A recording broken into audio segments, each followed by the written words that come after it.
excellence. We'll be right back after this break.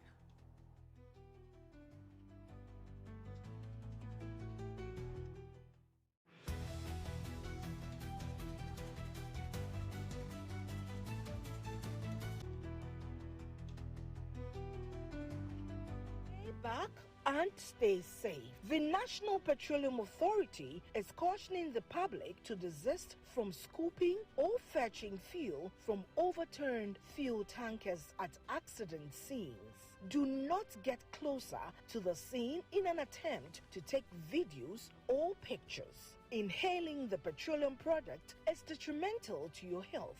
Worst of all, petroleum products are volatile and highly flammable, and a small spark can trigger a catastrophic explosion, causing deaths and loss of property. Call the Ghana Fire Service or Ghana Police personnel to handle the scene, or reach the National Petroleum Authority's contact center on 0302 550 380. Your life is worth more than a gallon of fuel. This Save a Life campaign is from the National Petroleum Authority. For decades, we have helped businesses connect with their trade partners all over the globe. From Ghana to Burkina Faso, Côte d'Ivoire, Benin, Togo, Senegal, China, Morocco, France, Netherlands, and many other countries. We have made it possible to bring Ghana to the world. We have brought small and medium businesses closer to their customers across the regions in Ghana with our SME support facilities. We have brought relief and smiles to the faces of families with our employee personal loans. With our cutting-edge technology and digital support, we take the burden of complex thinking off you, making life simple. That is who we are, as close as a partner. Bank of Africa, we are indeed the bank with the global.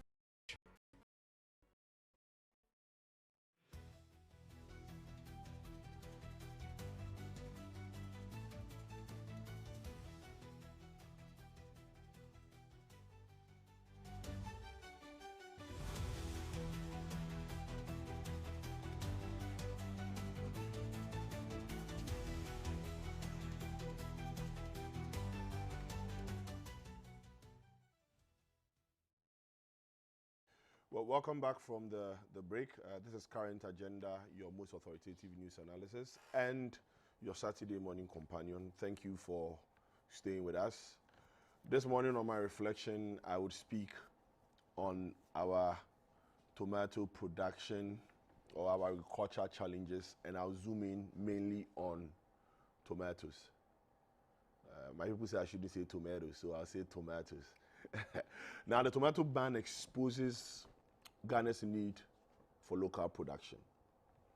This week, we heard that the leader for Burkina Faso, or the president of Burkina Faso, has asked that they stop exporting it and concentrate on using their farm output or the products as input for production in the country. A few weeks ago, remember that, if you remember, some Ghanaians traveled to Burkina Faso and were attacked on the road, and the reason for that travel was to go buy tomatoes from Burkina to bring into Ghana, which confirms the fact that we are unable to produce enough in our country to feed us. And so we depend on tomatoes from Burkina Faso. Now, Ghana's food security is on the line with this decision.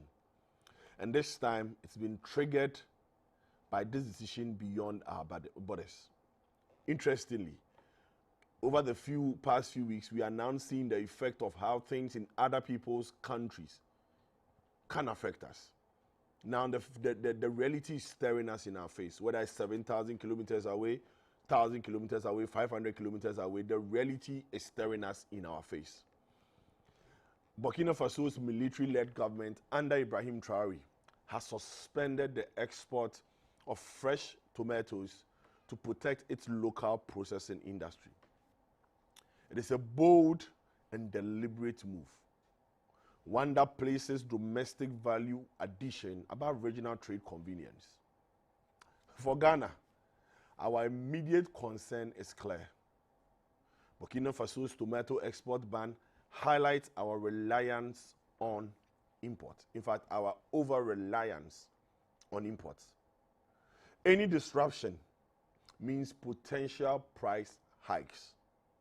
It means pressure on traders, and it means strain on consumers.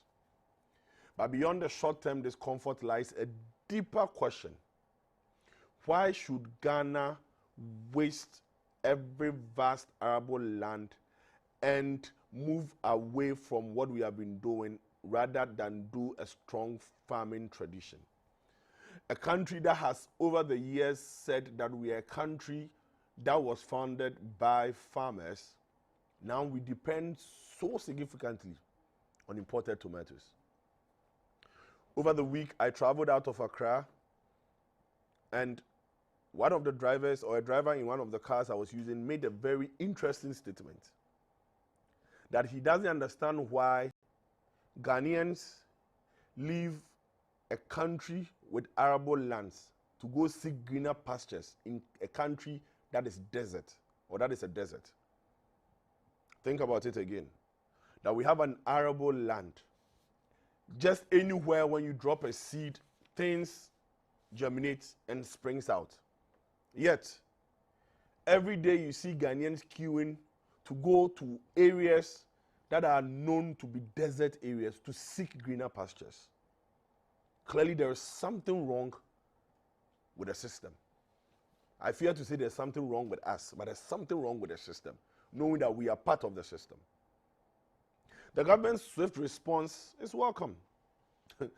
Talk about diplomacy, that's good, but diplomacy isn't enough. It's time to boost local production.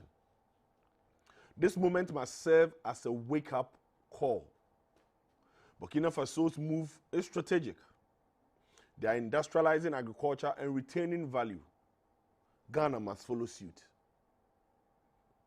A couple of weeks ago, we heard the president talk about what we intend to do with cocoa. That we are not going to export all, but we are going to keep some internally and add value. Will we walk that talk? Tomato has exposed us. We applaud the Feed Ghana initiative. We applaud the Feed the Industry initiative. But that initiative needs real investment. Investment in irrigation, investment in storage, investment in credit facility for farmers. Tomato production is a golden opportunity. It's labor intensive, it's in demand, and it's perfect for agro-processing. With support, it can create jobs and stabilize prices. Now, just for a second, imagine Ghana's northern part, the northern part of Ghana, thriving with modern tomato farms and factories. Sorry, I can't help myself with the tomato, forgive me. Imagine Ghana where tomato production is done at scale across the north. If you've traveled up north and you see the vast land, that this production is supported by modern irrigation systems, linked to processing factories, and backed by guaranteed off-taker agreements, where the people know that once they harvest, there is an off-taker agreement available to pick it, pay for it, and move. Just imagine that. Imagine how many jobs this will create. Very soon we'll be talking about the president saying that the public sector is the one that is putting a lot of pressure on the wage bill. But the question to ask is, how are we creating jobs in this country? How? How are we creating jobs in this country? This is how to stabilize prices. More input, more support, more production. When there's abundance, inflation will drop. This is how we build resilience as a country. The lesson here for me is very simple. Food security It's national security. It's very simple. If we cannot do this, and if we cannot be self-reliant, depend on ourselves to produce what we eat, a greater part of it. I mean, we are not saying that Ghana can produce everything we eat. Of course, we are not an island. But if the greater part, the base, tomatoes, that's painful. We cannot continue to depend on external supply chain for basic commodity. Today it is tomatoes. Tomorrow it will be something else. So yes, government must engage Burkina Faso. Yes, government must have whatever discussions it wants to have. Yes, we appeal to traders to remain calm. We appeal to consumers to remain calm. But above all this, we must act and act decisively. We must act to invest in our own agriculture future. Our agricultural future, we must take it on. Because the real solution lies in our soil. It does not lie abroad. The real solution lies in our soil. Every day I say that as an Akan, when we say Wonsum, we are speaking to the citizens of Ghana. Wonsum, Wani Nipa. I'll be right back after this break.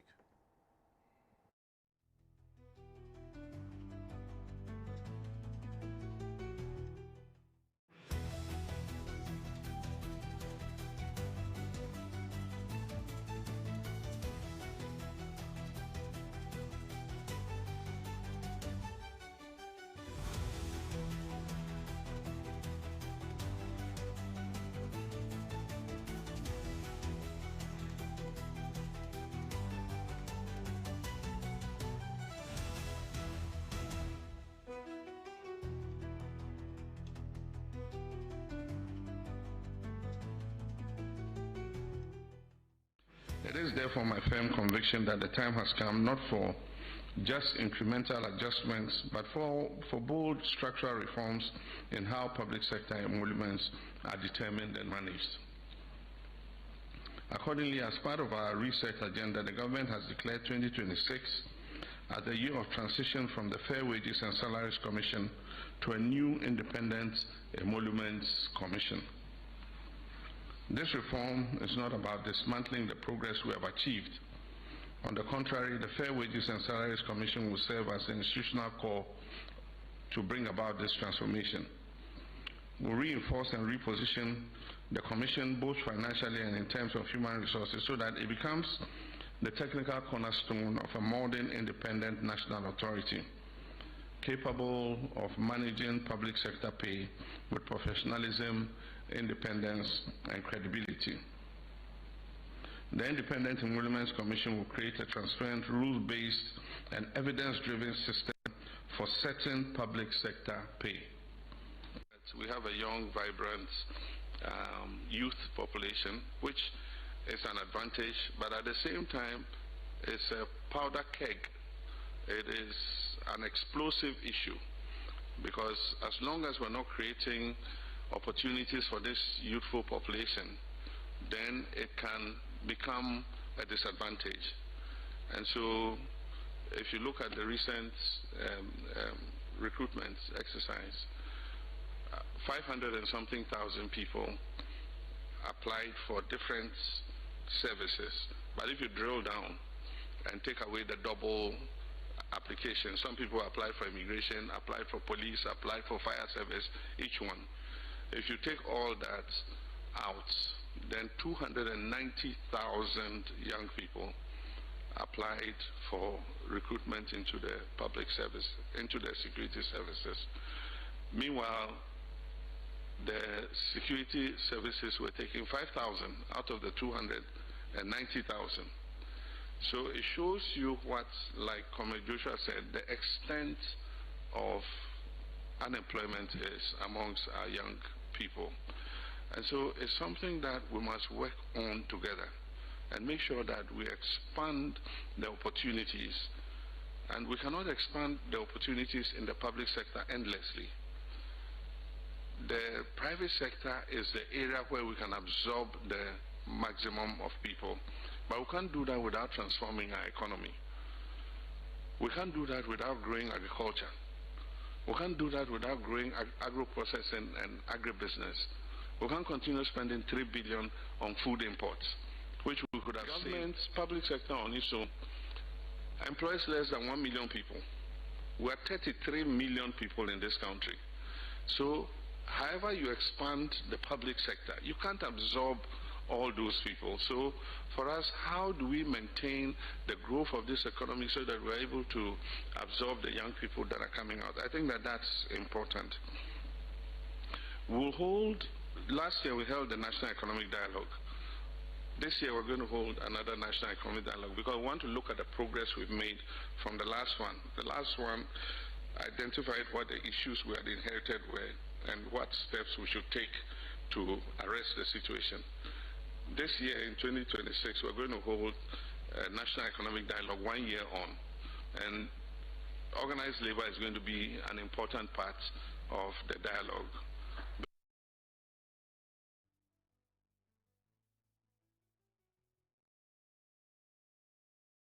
Well, welcome back from the break.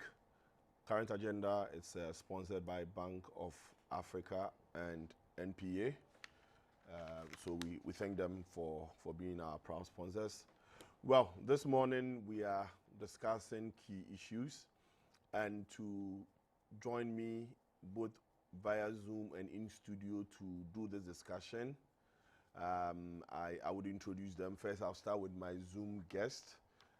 He's a well-known name and face in the labor fraternity. I'll say that he's my boss. I'm sure he was not expecting that I'll be the one sitting here this morning to engage him. We have Mr. Austin Game. He's a labor consultant joining us via Zoom. Good morning, sir. Good morning. Good morning. I hope you're doing well. Amazing grace. Right. Thank you. He's also I don't know whether I should call him the founder of the Game and Game Associate. How do I introduce you? Is it founder or president or chief labor officer, Game and Game Associate? Just simply Game and Game Group. It's a group. Right. Thank you, sir. In studio also, I have seated right next to me, Kwame Danso, lawyer Kwame Danso, His Excellency, lawyer Kwame Danso. He's the president. Should I bring the Owusu before the Danso or after the Danso? Okay, so Kwame Owusu Danso, he's the president for Accountability Forum, right? Kwame, good morning. Good morning. I've missed your face for 2 weeks. Indeed, and let me express profoundly my apologies for not being able to attend Mommy's 1 week. It was practically impossible for me. Not because yours is not important, but because I also had some engagements that prevented me within the 2 weeks you noticed from going anywhere. And so let me seize this opportunity to apologize and to continue to commiserate with you and your family. Right. But on the D-Day, by the grace of God, I will be there. And also to extend my greetings to our Muslim brothers. Yesterday, I believe, was Eid. Yes. Even though I think I need to check my Muslim friends well, because I did not this is not the receive- one they share anything. No, that's what they say. This one they say that, oh, this one is not the big one. No, so yes, there's an adage that says the one who gives when he has little. You know, Will give when they have much. Absolutely. Right. So I'm still waiting. Osman Ayariga. Should I mention names? No, it's okay. I beg you. Right. Barrock and all those. I beg you. Please. The Sweeney brothers. Right. Please, That's good. Do the needful. Right. He's also a private legal practitioner, so let me add that also. And then today I have two Austins on my show. I have Austin Kwabena Braco Powers. He's also a private legal practitioner. So, Braco, Powers. Koyo, Yes. let me join. The way you started Kwame already means you are going to worry him today. I wanted to rehash what I said. Yeah. Just let me join Kwame to once again condo with you, and you have our full support on the day. Right. And then we'll be with you. Thank you. We will later be joined by lawyer Enoch Afuakwa. He's a member of the NPP legal team. He will be in studio and also be joined on Zoom by Dr. Kwabena Bonfair. He's a lecturer at the UPSA and also the CEO for Center for Citizenship, Constitutional and Electoral System. So as and when they come in, we will introduce them. So I'll start my discussion based on the topic, the president's engagement with organized labor. And I'll start with Mr. Game on Zoom, being a labor consultant. Mr. Game, so we had the president and his team meet with the organized labor. The president told them what his vision is in terms of remuneration, in terms of employment, in terms of the support he needs from organized labor. The finance minister also told us in quote, the toll the wage bill for the public sector is putting on the expense side of the balance sheet of government. And then we also had labor speak. Just a general remark from you. What do you make of this engagement? Should it be something that we should expect frequently to have a platform where organized labor and other relevant stakeholders engage the leadership of the country to foster unity and push the country towards the productivity drive? Thank you, and greetings to my friends in studio with you and all those who will join later. Indeed, your listeners are very important in this case because they are your major customers. Now, let me just begin by saying that this is not the first time President Mahama held a forum of this nature. Indeed, the first one was even much broader. You're talking about 2015, when they call it Whole Affairs. We met the entirety of labor and other dignitaries in the country to enable us to have a conversation about issues concerning labor-related issues. At the time, we were spending close to 73% of national income on labor-related remuneration. And it was quite debilitating. And that eventually led us to Senchi and eventually led us to the IMF. We learned bitter lessons then. He didn't just end there. He organized a feedback forum at Takrady, and I was present at all these meetings. And it was quite revealing that people took it seriously. And I think he, as a president, have learned a lot of lessons. And this is also in conformity with the directive principles of state policy, as you can find in Article 3611, enjoins government to ensure that they get working people to participate in decision-making process. So it's just about that. And I wasn't surprised. And indeed, I was present at this forum just a few days ago when he invited a chunk of labor people to be present to share relevant information as enjoined by the Labor Act as well.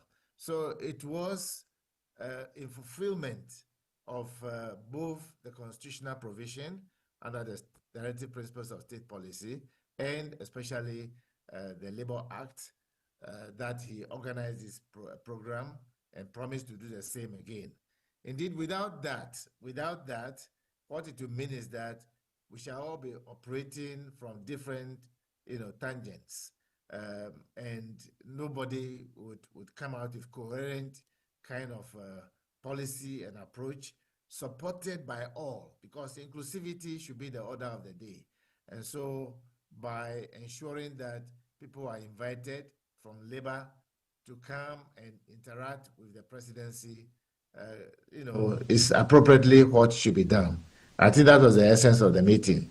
And it went quite, into details by way of letting us know that today, if we are spending indeed 44% of national income on the public sector wage bill alone, clearly what it means is that we are not out of the woods yet. And I think we need to be very, very cautious about that.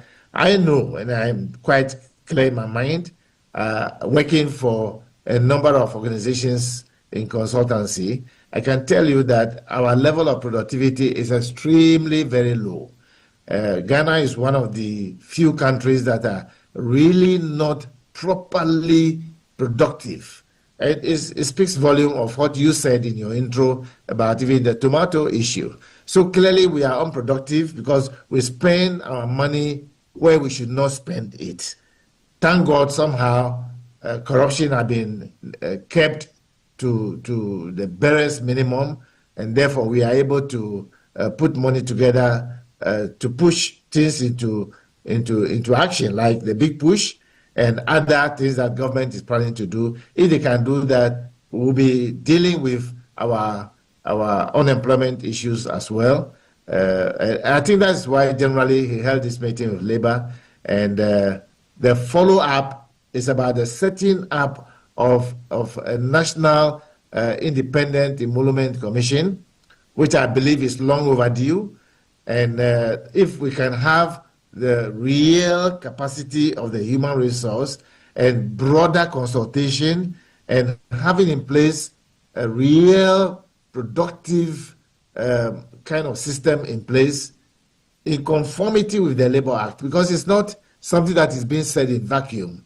It's because our various employers, even surprisingly in the private sector as well, our policies and strategy to drive home productivity, to enable us harvest a lot of income in the nation and spread it, to enable everybody to have access to something to do in the country, whether you call it formal or informal sector, is neither here nor there. I think that is the essence of the coming together of Labour and the presidency for a dialogue. And he promised to have it again very soon. And I'm looking forward to that. Right. So on the bit about the National Independent Emolument Commission, what really is that about? If you can probably spend a few minutes to educate our listeners on what it means. How different is this from the Fair Wages Commission? What would be their mandate? Indeed, it will be a lot more broader and deeper in system building and ensuring that we abide by the principles of our labor law.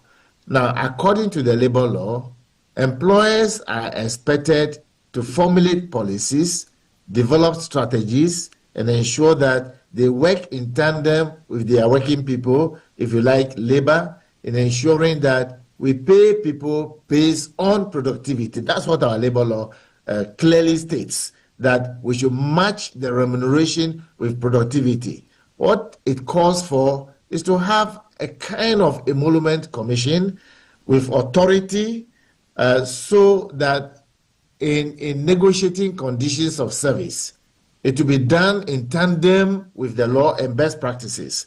Now, SIGA will therefore be sitting up very well in ensuring that the police, the objectives set up by employers in the year, if they are not operating within the confines of that, what it means is that you cannot be negotiating in vacuum. You cannot go to a table and be negotiating a collective agreement based upon the feelings of people. It has to be based on a principled approach where the objectives are realized, and therefore, what are the numbers? The numbers would therefore be translated into ensuring people are paid based upon that, not based on appearance at the workplace, but you are going to be paid because you have fulfilled the requirements set out in the objectives by the employer and properly appraisal is carried out, and those people will be paid based on that. So no negotiation in this country cannot and should never be done on the basis of we feel we should be paid well, and we introduce all kinds of mushroom of allowances, and therefore when we come on retirement, our income security may become a problem because we are being paid a lot more based upon allowances and not based upon the real pay based on which our social security will be calculated, our second tier will be calculated. Therefore, you have a reasonable lump sum to go home with, and you have a long term until you death do you part with the system, a good income based upon social security systems that are in place.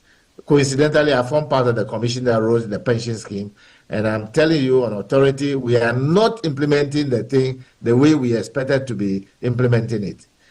So if this emolument commission is in place and they open up, which I believe they will have to do, they will have a lot of information.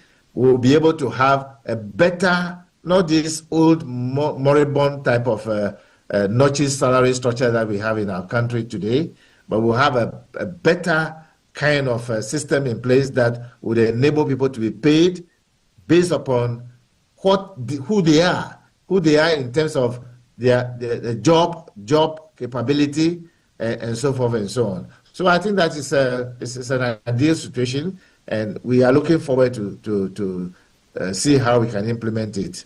And all of us, being alive, would contribute towards it to enable it to work for the good of the nation. Right. So maybe one more question on this, then I'll come in studio and come back to you. Now, on the bit of the Independent Emolument Commission, I heard one thing that you said, that the consideration would be to now look at productivity. Admittedly so, because we believe that if the public sector bill contributes 44% to the non-oil revenue, that's a huge amount. Not to talk about, we are now going to talk about the ones to pay for interest on loans and all those things. So that's a huge amount. Now, if productivity comes in, then we also know that there is a possibility of right sizing, because productivity would mean that you are supposed to measure people's optimization on the job, whether people are, the public sector is overstaffed, understaffed, or right-sized staff. So can this be preempted to be one of the possible outcomes in the future, where there will be right sizing, which can lead to redundancy or can lead to more employment, depending on how it ends? I think that whether we even have this or we don't have it, the right size must always be the order of the day. Currently, the public sector in some areas may be overstaffed. What they need to do is to mobilize and ensure that people are sent to where they are required. For instance, we need a lot more teachers in the rural areas. We need a lot more health workers in the rural areas. They are not there. If we implement our labor law properly, there has to be some high level of decentralization, not the local government one we talk about. The labor law itself makes it possible for the right thing to be done. So far, I can guarantee you we are only implementing about 30% of what the content of the labor law requires us to do. If we can implement it fully, I guarantee you we will not have the kind of unemployment situation we are talking about here. Because ideally, the information availability and available information about where labor is required, the type of pay regimes in some of the areas will be online, as expected under Section 6 of the Labor Act. We are not yet there at all. And God willing, if we have not just the Emolument Commission, a proper, I expect the Ministry of Employment, Labor and Jobs to be really at it. And if we can put together the information required under the law, we will not have that right sizing, undersizing, overpayment, and non-payment business. Everybody will be paid well based upon productivity, because the law enjoins us never to pay even 1 cedi more than your productivity level under Section 98, subsection G of the Labour Act. Unfortunately, because of the inability of our HR systems and management systems to be properly oiled, and people are paid based on productivity, people would have been earning so much money. But because we pay across the board system, we are creating problem for ourselves. It has to be a differentiated pay system so that based upon a broad band salary structure, and nobody will feel cheated, everybody, and if you are an employer, I work for some of the best banks in the country as a consultant, and I can tell you on authority that we make sure that they are paid based upon productivity and not just going to appear before and by the time they start work, it's about to close, and so forth and so on. So I think we are about to reach there. And if we can do it well, the sky is too short for us. Right, thank you. I mean, it's interesting that after 23 years of Act 651, we are 50% utilizing it. So when you say we are about to reach there, myself, I'm even shaking at heart. But let me come in studio, Kwame. Yeah. So one of the things the president mentioned, in fact, when he was having the engagement, there was an issue on how employees are suffering to raise money to pay for their rent advance. Yeah. Because if an employee, all the employee is supposed to do is work 8 to 5 and work 40 hours as the law requires. And that's where they get their income from. But yet they are being expected to pay 2 years rent advance. Then it becomes a problem. And so the president made a categorical statement that no landlord is supposed to take more than 6 months rent advance, and has charged any tenant or any Ghanaian who is charged more than 6 months to report for the state to deal with them. I know rent is something that is on your heart. What do you make of this directive from the president? Would it solve the problem? Or can it begin the discussions on rent and lead us to where we want to go? Okay. So, in essence, you want me to marry both the labor Yes. issue and the rent Yes. issue? All right, cool. So let me also greet our viewers. And I must say indeed that I've missed them. As you are greeting them, let me also inform them that your birthday is in 2 days' time. Today is the 21st. His birthday is on the 23rd. It's a Sunday also, so it's a day after. Monday. Is a Monday. Yeah, it's Monday. The holiday. Today's a Saturday. So it's the holiday. So we know where to go for the birthday party. Right, Kwame, so go on. I'm sure you will sponsor the party. I'm sure Braco will sponsor the party. But let me greet our viewers, and also to greet you, your good self, and Braco, and I don't know what Mr. Dame? Yeah, I was going to say Professor Dame. Very well. So undoubtedly, if you look at the contribution of labor to Ghana's GDP, I think that it is something that all of us cannot understate. Indeed, they contribute about 60 to 70% to Ghana's GDP, and I think that their concerns really are legitimate, because if you work so hard, you expect that at the end of the month you would get something which is significant to be able to take care of yourself and to take care of your family members. And to also say that they raise very significant issues relative to cost of living. They raise significant issues relative to wage increments. They raise significant issues relative to better working conditions and protection against inflation, erosion, etc. These are very, very important underlying issues that any group can raise, and on the basis of which they will request that government does something, about it. So these are very legitimate. Now, the question then becomes, whether or not government is well placed at this material moment to heed to the demands made by labor. So the concerns are legitimate, their requests legitimate, but you need to pitch that against the availability of resources to be able to address the concerns that they are raising.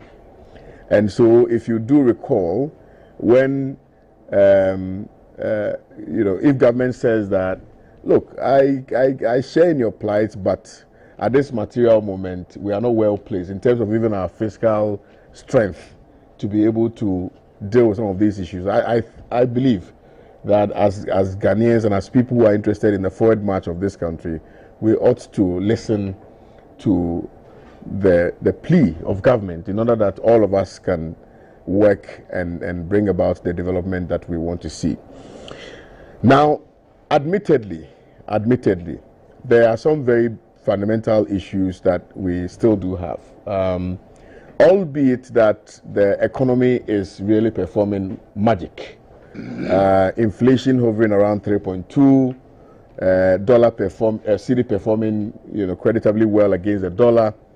The general growth of this country, inflation coming down, and all of that. I think that generally, yes, we have seen some very positive signs, but those positive signs have not really translated into the general economic architecture of this country. And understandably so. And I think I've cited many reasons why we are not seeing the practicality of the performance of the economy in the general economic market, right? And also because of uncertainties and because of predictability issues. People are uncertain sometimes with even how we are managing our city, by reason of the fact that we do not have any strong pillars upon which our economy is built. And so if you listen to our senior brother carefully, he talked about the fact that we're not even producing more in this country. So your economy really is based on knee-jerk kind of reactionary approach, which really does not yield or cannot sustain any economy. And so, yes, you can understand the difficulties faced by government. Now, one of the things that they raised, which I believe ought to be looked at by government, if they haven't already looked at it, was the mention of the fact that government is asking them to tighten their belts all the time. And yet somehow, if you look at how some agencies are overspending, it beggars belief as to whether they should suffer so that government would benefit. Rep put it in a very interesting way. Yes. He said that he keeps hearing every year that the public sector contributes the highest in terms of wage bill to the expense of government. Yeah. What he wants to know is out of that 44%, what percent of that goes to the top people? Because you can have 44, but probably you look at it, 30% of that 44 just goes to a few. Absolutely. And only about 17 goes to the rest. So he says he's waiting for the day that they can actually see the true distribution to know that everybody being paid is the equity between the wage bill the same. So I think it's a fair point. So I think absolutely. I mean, it's a fair point, and so yes, these concerns must be raised, and these are very legitimate concerns. We cannot gloss over these very, issues which affect or which confront labor. So yes, again, these are legitimate. But I want to really point out that if you look at the posture of government, it tells you that this particular administration moves differently. That they actually move in a way that appears to me that they may be able to deal with some of the issues that labor is faced with. And they are also very truthful, that if there's money, there's money. If there's no money, there's no money. But also, you can admit that President John Dramani Mahama's leadership has, if you like, given me some inclination to believe that at least, after all, there's hope. Because you are looking at all the state agencies, you are looking at some of the government institutions, you are looking at state-owned enterprises, and the conduct of the CEOs, the conduct of the people who have been given opportunity to serve is different. You know, as opposed to what we are used to. So I am very confident that the president will meet the expectations of Labour. In the final analysis, Labour ought to work to ensure that our GDP is always better, and government ought to ensure that they also do what it must to ensure that, you know, Labour is comfortable and is able to deliver. Now, let me come to the issue of rent, which is the most important issue for me, beyond the discussion we are having relative to Labour. You know, rent is an existential threat. The issue of rent is at the heart of the foundational blocks of youth development. So that when someone graduates from Kwame Nkrumah University of Science and Technology, as I did, and that person does not live in Accra, or live in Kumasi, or live in Takoradi, or these urban or peri-urban areas, that person, if he is posted to Accra to carry out his national service, will be able to get a decent accommodation and be able to deliver or discharge his obligation for the development of Ghana. That is an important aspect of youth development, that you are going to serve the country, but we must also make sure that you are comfortable in doing so. So the issue of rent is very, very, very important. Now, if you look at the architecture, the general architecture that we have in this country, it is one that has to do with policy and one that has to do with implementation. So the policy and the implementation of it. Now, if you look at policy, policy carves out laws. So we have laws which are supposed to ensure that the issue of rent is dealt with. So we have the Rent Control, we have the Rent Act, for instance, that ostensibly is to ensure that people are able to act within the confines of a certain law, and that landlords are not supposed to do A, B, C, and D. However, you and I know that people are not respecting the Rent Act. Why? Because we do not have a system that checks the operationalization of it. That, yes, they are in the books, but to check the operationalization of it, we don't. So, for instance, somebody lives in Ashoman Estates, Kwabenya and all of that, and they want to rent a single room self-contained, and they are paying as high as 1,800 Ghana cedis, between 1,800 Ghana cedis and 2,000. This is the same person who just graduated from the university. This is the same person who has not done any job in his life. This is the same person who is going to be paid a meager 770 cedis or so as monthly allowance. And you're expecting the person to pay between 1,800 and 2,000 Ghana cedis. Where do you expect the person to find the money to do that? And it's because we have allowed the system to operate without ensuring that people are checked. Landlords are renting their houses to foreigners. And so it's a matter of competition, demand and supply. We have fewer houses, and we have a lot of people who intend to rent same. Right. Because the housing deficit, Kojo, we are looking at, we are looking at between 1.8 to 2 million housing deficit. Yes. So, I mean, indeed, there's a problem.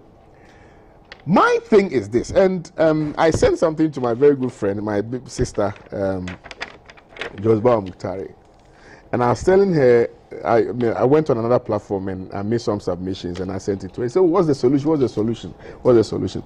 The solution is steeped in ensuring that we minimize unemployment. So that, because unemployment is hovering around 32%. So if we minimize unemployment and people are gainfully employed, they have decent salaries, they will be able to even rent the private homes. And I'm coming to the solution that will address the private, but just, you know, as by way of a precursor, it is important that we address the issue of unemployment. I don't know how government is going to do it, but government ought to do it. Clearly, we also have to do something about the salaries of people. and labor is agitating quite vociferously that their salaries ought to be increased. It's legitimate. That's why I said it's very legitimate, because if you look at the cost of rent, etc., plus other utilities, you should know that, look, how much they earn is insignificant compared to the expenditure that they have. And then also, government ought to try and reduce the housing deficit, because I've been talking about it, and like between 1.8 to 2 million. At least we should find a way of reducing it.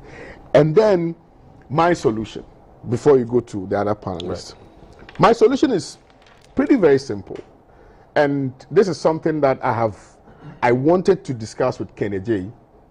I have a model, I've developed a model. So as I speak to you now, I have www.jragh.com. Okay? And so we use Accra as a case study. We zone Accra. So for instance, let's say if you are in the East Legon Enclave plus Tema and all those places, that's zone A.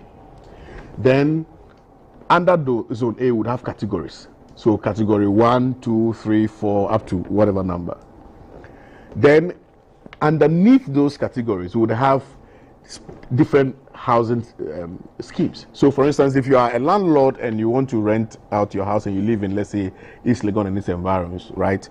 You must register with the Ghana Rent, I think it's the Ghana Rent Authority or something. Like that is different from the rent control. Because if you're saying rent control, you're controlling what?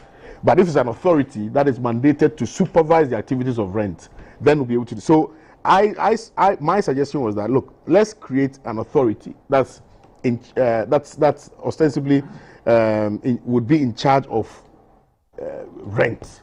So everybody who intends to rent their homes will now register with the authority. Then they will fall under those categories. And under those categories, we'll have different specifications. So if your house is not one that ought to give you, let's say, 1,000 Ghana cedis a month, you should not be able to charge that, only because you live in East Legon. Right. All right, and then we zone. I'm not going to give out the whole the whole concept, so I'll leave it here. But essentially, I have designed the policy. I'm going to share it with Ken if he responds to me. If Ken doesn't respond to me, I'll find a way of forwarding the same to His Excellency the President, because we need to find a lasting solution to this problem. So I'll come back again. Right. Thank you. So viewers, I would also want to introduce my two guests. I mentioned them before, but once they're in studio, I'll mention them again. We have in studio we normally call him Akwetia MP.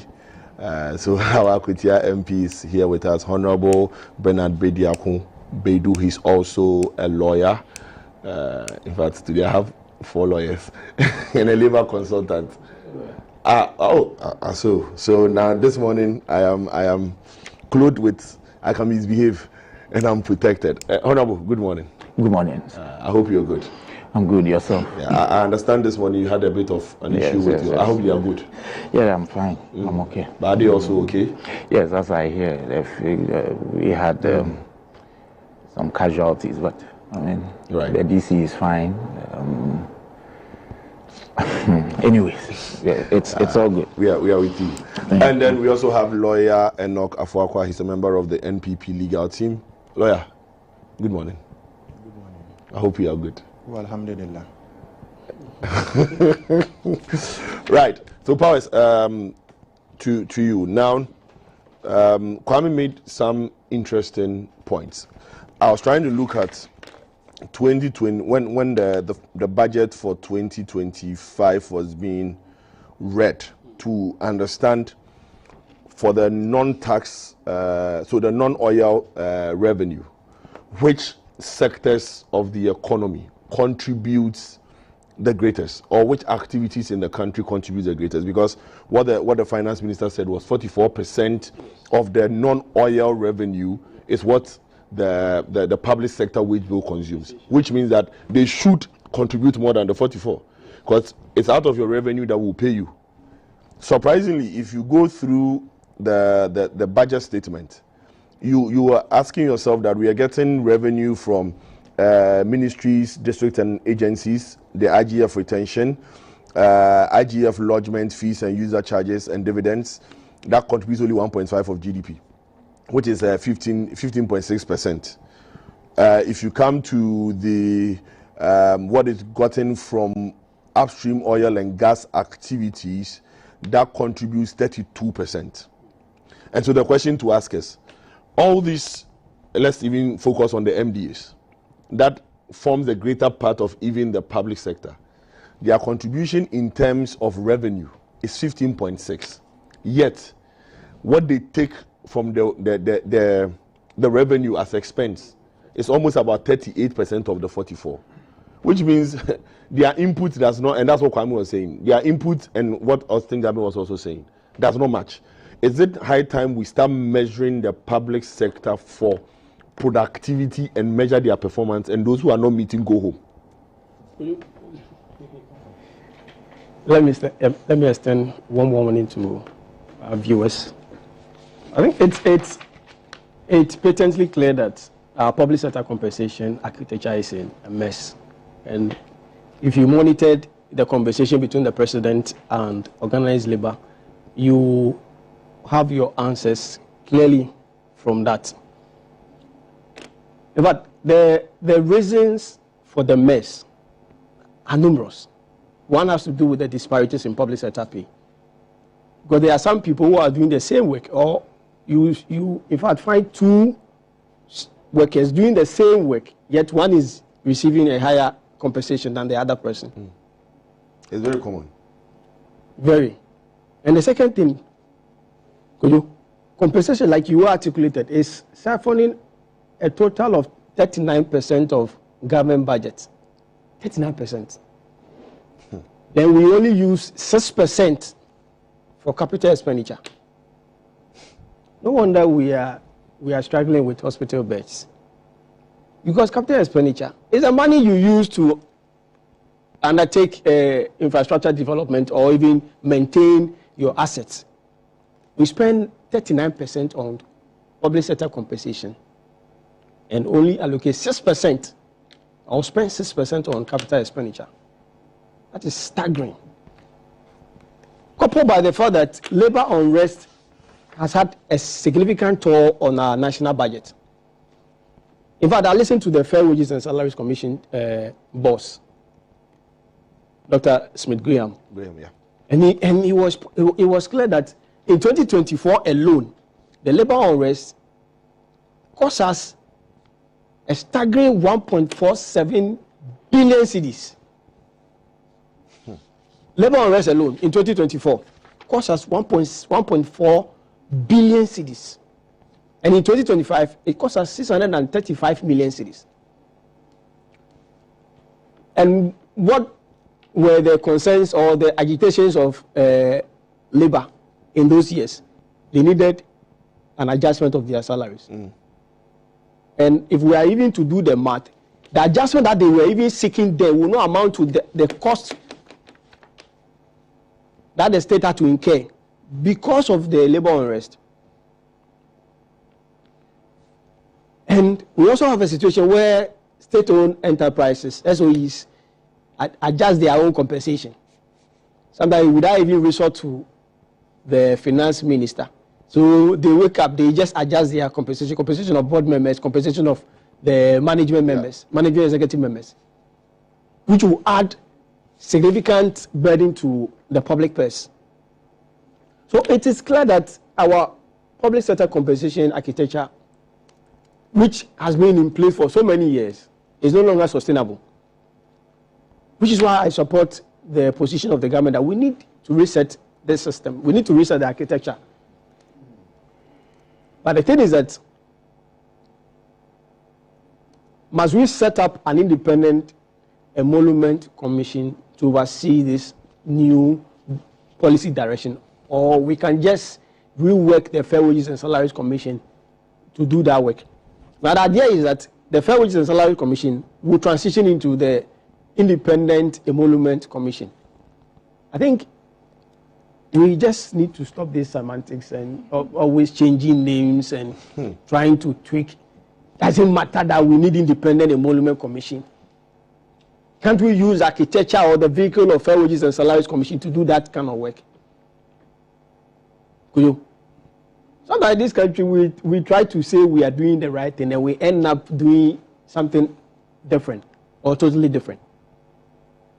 If we want to overhaul and restructure public sector compensation architecture, we don't need to set up a new independent emolument commission which comes with all the fanciful, extravagant expenditure. Let's amend the Fair Wages and Salaries Commissions Act 2007, Act 737, to reflect the new policy direction. Sometimes we dabble in certain things and we end up not achieving much. Because the thing is that we are not, in fact, making much progress because of some of these things. We are not making much progress. We are not making much progress. So I think the nomenclature doesn't matter. Let's stop this. So we want to set up an independent emolument. The very thing that the Independent Emolument Commission will want to do, the Fair Wages and Salaries Commission, as it is presently constituted, can do that. We only need to amend the Act. Amend Act 737 to reflect the new policy direction, the new wave. Let's not dabble in some of these things that end up not helping us to make a significant forward march. I am convinced that the legal framework, which is Act 73, may not be good for the new policy direction. So let's amend it. Parliament has authority. Government must send a new bill so that they can revise Act 737. The issue about housing deficit. And government, I can tell you that government is a major contributing factor to the housing deficit in this country. All the noise about affordable housing unit and with its huge expenditure, the money we've spent in trying to set up affordable housing unit in this country, the money we've spent have all gone down the drain. What did we get from it? In fact, it moved from, it's no longer affordable housing unit, it's now expensive housing unit. Yes, I think they should be calling it expensive housing unit instead of affordable housing unit. Why?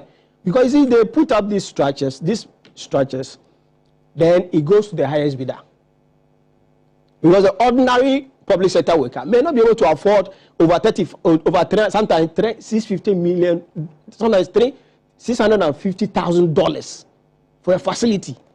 Some could even cost $300,000. So if it ranges between $250,000 to sometimes even $1 million. Is this affordable housing unit? I think we should rather be calling it the expensive housing unit to reflect the reality. The government is complicit in this issue. And I have said that the president challenge to Ghanaians to report landlords may not yield any fruit if the government itself does not act well. Because we are well aware that the Rent Act has been in operation for so many years. But government in, government out have failed to implement them. In fact, what is the role of the executive? When you look at our constitutional architecture, the role of the executive is to implement, execute. Implement and execute the laws Parliament, in its own wisdom, passes. So if we have a Rent Act, and within the Rent Act, it says don't take rent for more than 6 months. And today we are saying, the government is saying that now you should come and report. The system has, in fact, the system has allowed the inequalities that is going on. It is a system. Sometimes I tell people, when you take Act 29, sometimes you get surprised about certain crimes. In fact, there are some crimes that you ask yourself, when was the last time anyone was even charged and even convicted for such a particular crime?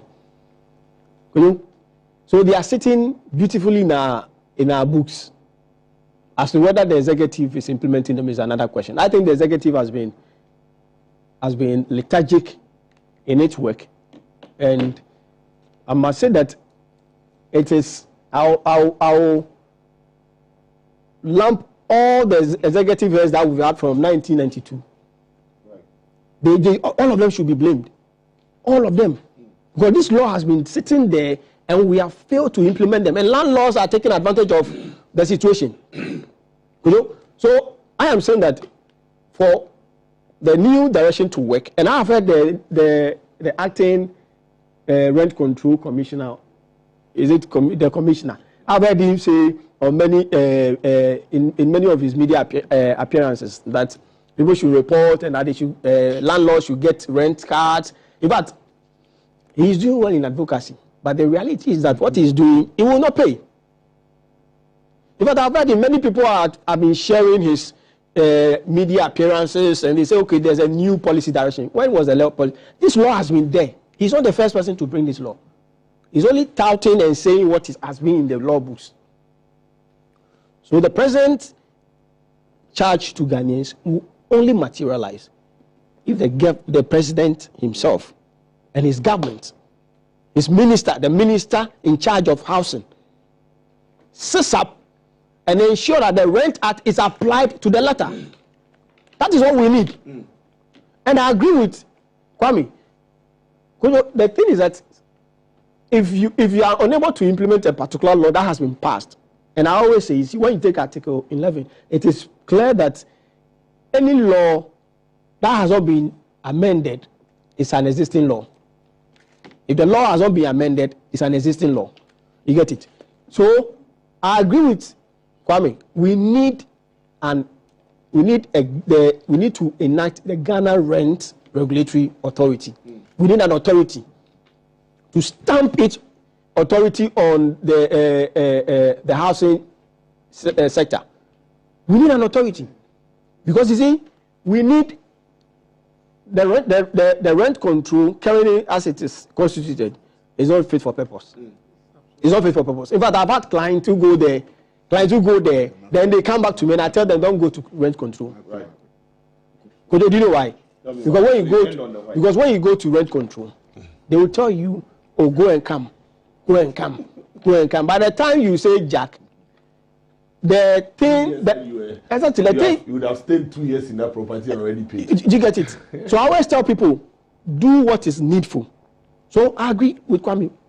We need an authority, a Ghana Rent Regulatory Authority to do the work. The present challenge will only work if the president himself and his ministers do the needful. Right, thank you.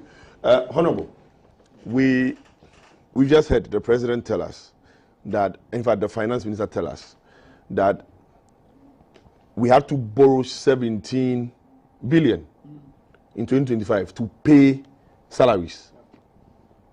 And yes, though we hear continuous promise by government that we are going to employ more. Meanwhile, we are the same people saying that the people are not being productive and we are increasing the numbers. Meanwhile, our revenue generating channels are not increasing. Are we not causing this to ourselves? Well, Aveda, good morning. Good morning to my co-panelists. Good morning to our viewers.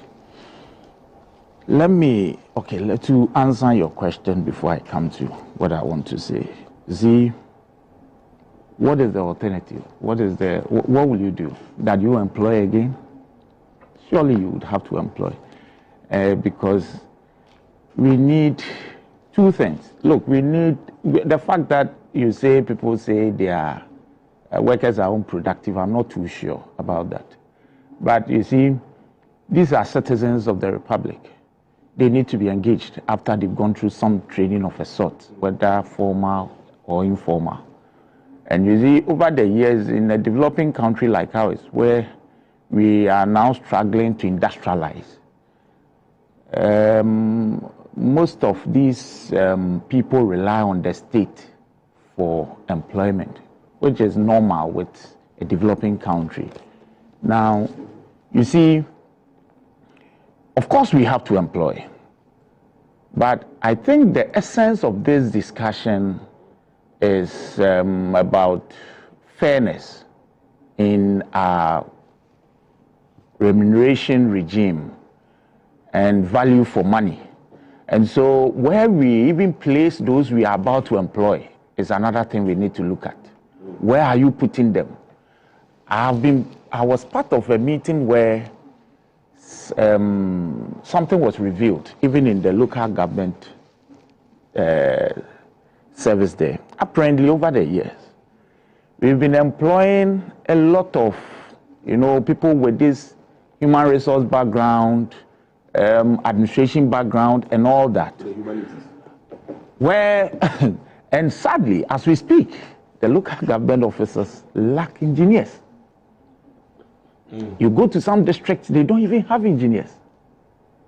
And so the local government minister has said, and I'm sure that the next recruitment, as has been advertised or has been stated that we are about recruiting, the next recruitment would not be, the universal recruitment where anybody at all, at least people with some background, where the institutions actually need them. That is where we would employ.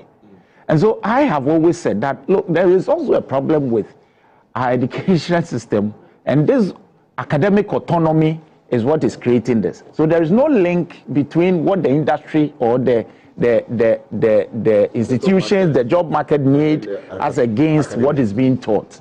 So we have so many of us come out in the humanities where we are not necessarily needed for the very opportunities available. You understand? So it is a problem. But like I said, some of these problems are structural, others are legal. Because of course, if the institution has an academic autonomy, of course the government cannot sit and then authorize that don't teach or don't train students in this field or that field. You understand? The government cannot do that. You do that, and it will be a court will have a struck down. You see, for me, and I always say this, what is the problem? Because as we speak, there are a lot of opportunities out there which are not filled. But sometimes and often, it needs a certain technical know-how, which unfortunately some of our people do not have. I'm not saying all. Some of our people may not have. And so the opportunities are there, but we end up, because of the expertise we lack, we end up giving out, sometimes even to foreigners, to come take them. And so I believe that if we have to employ people with the technical know-how, and also see the training we can give to our young men and women so that they can fit into, because at the end of the day, we are talking about how much goes into their emolument.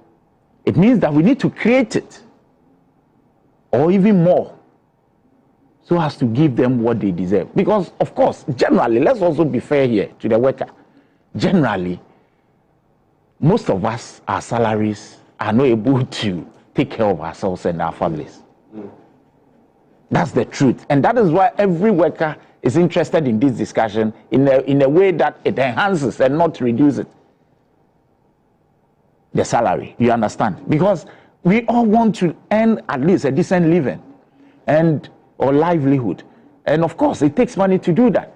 So every worker would have that wish to have his or her salary enhanced. But we need to create it because we need money to pay. And that is why the finance minister put out that data. And it's a bit scary, isn't it? But what would be the solution? Do you then say you will not increase the salary of the worker because you are spending over 44% of non-oil tax revenue to pay the worker, and so you will not increase it? And of course, for him to even say that, and it's a fact that in 2025, he had to borrow over 17 billion to pay, workers. It's a bit, for me, it's scary. Because it's not sustainable. And these are the same workers or the same Ghanaians who in other sectors or in our other lives are asking for good roads. We're asking for, we are talking about rent and then all that, affordable households and all that. And it takes, in a developing country like this, most often it's the central government that has to take up some of these responsibilities. And so it's a problem, but I don't think that the solution is to deny the citizens further employment. And that is why the government has said that we are about recruiting again. Because we need, I've told you, the problem with the local government, sector. They lack engineers, and this is a fact. And so we need to surely employ. Now, let me say something, a few things, especially where my brother landed. You see, the issue of the Independent Emolument Commission, for me, is a welcoming one. And you see, Labour Commission, even the Labour unions even embraced it. They said they work with them because they know that it's not going to be the same as the Fair Wages and Salaries Commission. No, it's different. It's not just the change of name. If you look at the legal regime of the Fair Wages and Salaries Commission, they take care of employees who draw their salaries from the Consolidated Fund. That's what they do. No, you see, this commission is going to be independent of the government. Of course, and the Labour Commission always deals with the Fair Wages deals with the Ministry for Labour often, and then the finance and all that. But this is going to be quite independent, as we have with the Electoral Commission and other. And then also, it is going to be elaborate. And that's why the president hinted that there will be two phases, because we need to act now. So the first phase would be those who draw their salaries from the Consolidated Fund and other subvented organizations. And then the second one will require an amendment in the Constitution. And I'm sure you know why. Because, of course, the Article 71 is an article in the Constitution. So if you want to bring them under, you need to amend the Constitution, which the government has started. You are aware that the government has even hinted in opposition and now in power, has said that you will scrap, there are a lot of things coming up. Because you see, before you can even have a discussion on this, you need to also show leadership. You need to demonstrate to the people that it is not just about them, it's about all of us. So you also need to sacrifice. And that is what the government is doing. Look, what sacrifices has this government done? If we were to go by the same numbers we had as 125 ministers, you would understand how much the government will incur in terms of an expenditure on this. They are also, servants of the government or of the state. They are being taken care of. They all come under this huge expenditure we are talking about. But the government said, I'm doing 60 just to save some money for others. And even the 60, we now have 58. Let's not underestimate the impact of this. You understand? Look, is it not the case that you can have, and of course, that is one problem, those who are not with the controller and accountant general, it is also lawful that their boards, that's what their various enactments say, their boards determine their wages and salaries. It is lawful, it's not unlawful.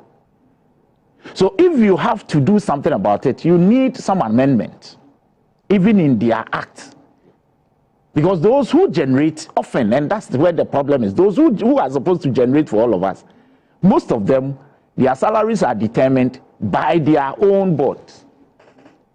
And it's often on the high side compared with. So those of us who are more, I would say, for lack of a better word, social workers, those of us who don't generate, the teachers, the nurses, depend on, and often it is on the low side.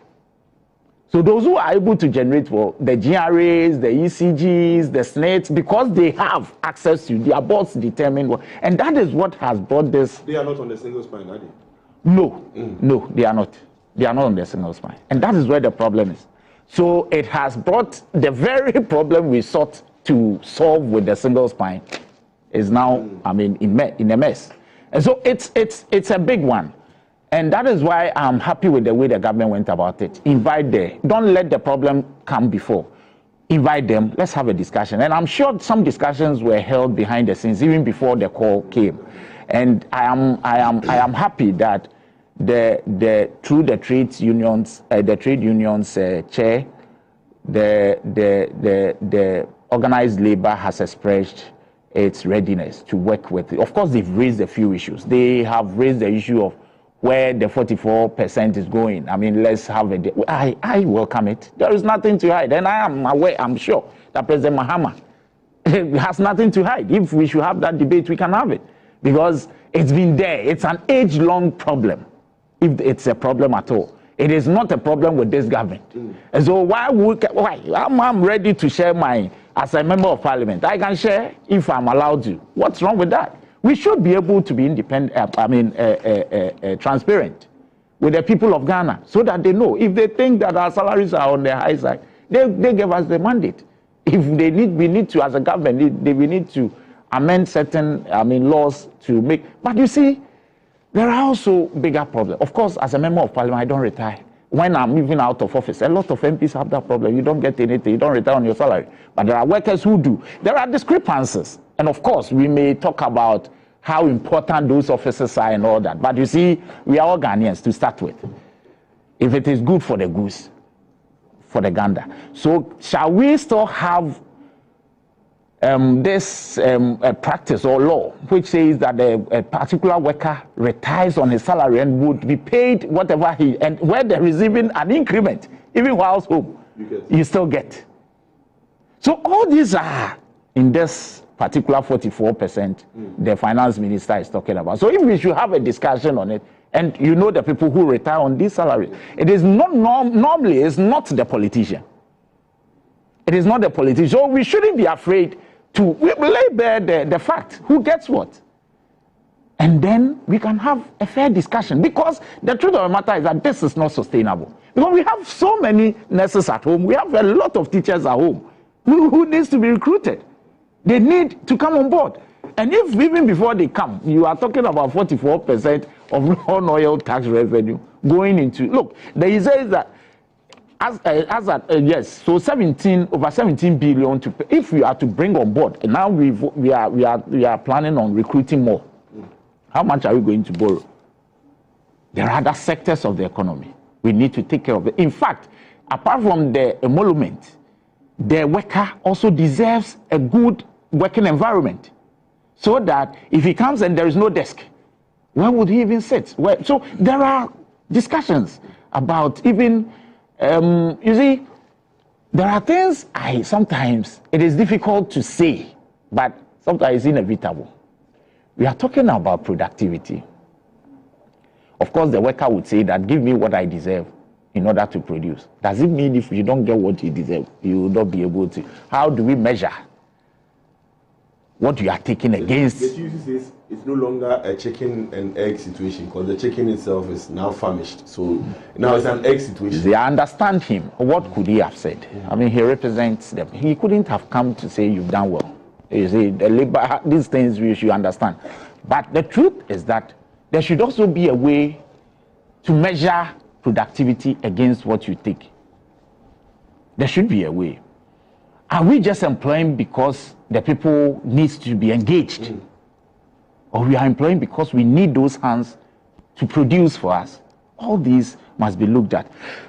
And I'm sure, and I think that the regime where there is an independent, and I'm for it, independent, completely independent emolument commission. And I can't wait for the second part of workers, like the Article 71, those on government-subvented agencies, and all to be brought on board. And this independent commission would do a great work, so much detail, in order for us to have quite a uniform regime in terms of our emoluments and all that. Look, let me also, I can also say that, like my brother said, President Mahama has demonstrated some candor. You see, this is an age-long problem, and every politician is afraid to go there. Because one of the promises we give out there when we are on the stage is that we will give jobs. We say this thing even before we come to look at what is in the kitty. We say it all the time. We will help you. We will recruit you. And in fact, it's often been a campaign, whatever, how many nurses you've recruited, how many teachers you've recruited, how many people in the public sector you've recruited. We do it all the time. But we've come to a point where, and I keep saying, look, truth be told, we know the history of this automatic employment for teachers and nurses. We know the history. It is becoming a ruse now at some point, now we have about 5 batches of nurses home. To the extent that we are even paying, apart from, tuition being free. Tuition is free in those schools, apart from the private schools. We are even paying allowances. And we know the history of giving allowances. You understand? So we are giving allowances, which is attracting more. Meanwhile, when we are done, we are not able to give them automatic employment. Nurses, look, there's 500,000 people who applied for the security. A lot of them are nurses. A lot of them are teachers who are home. I'm telling you, I know that several of them are graduates from other professions. But they don't have anywhere to go now. They are hopeless. So when this thing came, some had to shelve their degree certificates and take out their SHS just to apply for this. The desperation in the system, we all know about it. Right. Now, in terms of the rent, let me use 1 minute. We all know, yes, we all know the problem. It's just about the solution. I think that, yes, the Rent Act, for me, the challenge we have as a country, you see, you cannot control what is not under you, directly under you. It is difficult. Except where the government, through a conscious effort, puts up so many of these for people to access. It is difficult because, look, how many of these landlords and landladies come under the rent? How do we even ask them to register before they are able to, give these houses out to people? Do we even have a data of who rents out his or her data house to someone? Right. So if you don't have all this, you are now asking a poor worker who goes sometimes to beg that give me the room and I'll pay this. Sometimes for humanitarian whatever, the person gives it out and he undergoes some more treatment. You expect the person to walk to you. Would you, if he does that, what will happen to him or her? Right. If he's done, he is evicted eventually. Where will he sleep? So you see, there are some practical problems on the, and I think that the government, as we have always said, yes, of course, NDC campaign on the Teacher Dabre policy, and I know some work is being done on that. At the end of the day, if a worker has to be given an accommodation and the government is up to that task, there will not be any problem because the government knows what to, within the laws, how to give that opportunity to the person. But if it is for the private sector, which is largely unregulated, then there is a problem. Right. Let's face it, then there is a problem. Okay. Thank you. Come back to you. Afakwa, before I come back to you, let me just speak to Mr. Game because most of the things we are discussing is labor.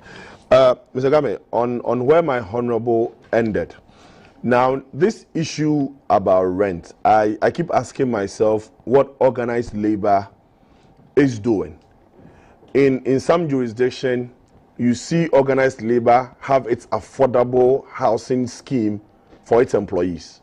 You see organized labor having hospitals for employees or members of the unions. You see organized labor having financial houses where they give loans at maybe negotiated rates for their members. You see organized labor having farms where they have a labor market where their members go to buy at affordable prices. What is organized labor really doing to support its members aside this advocacy and dialogue, practically? Thank you.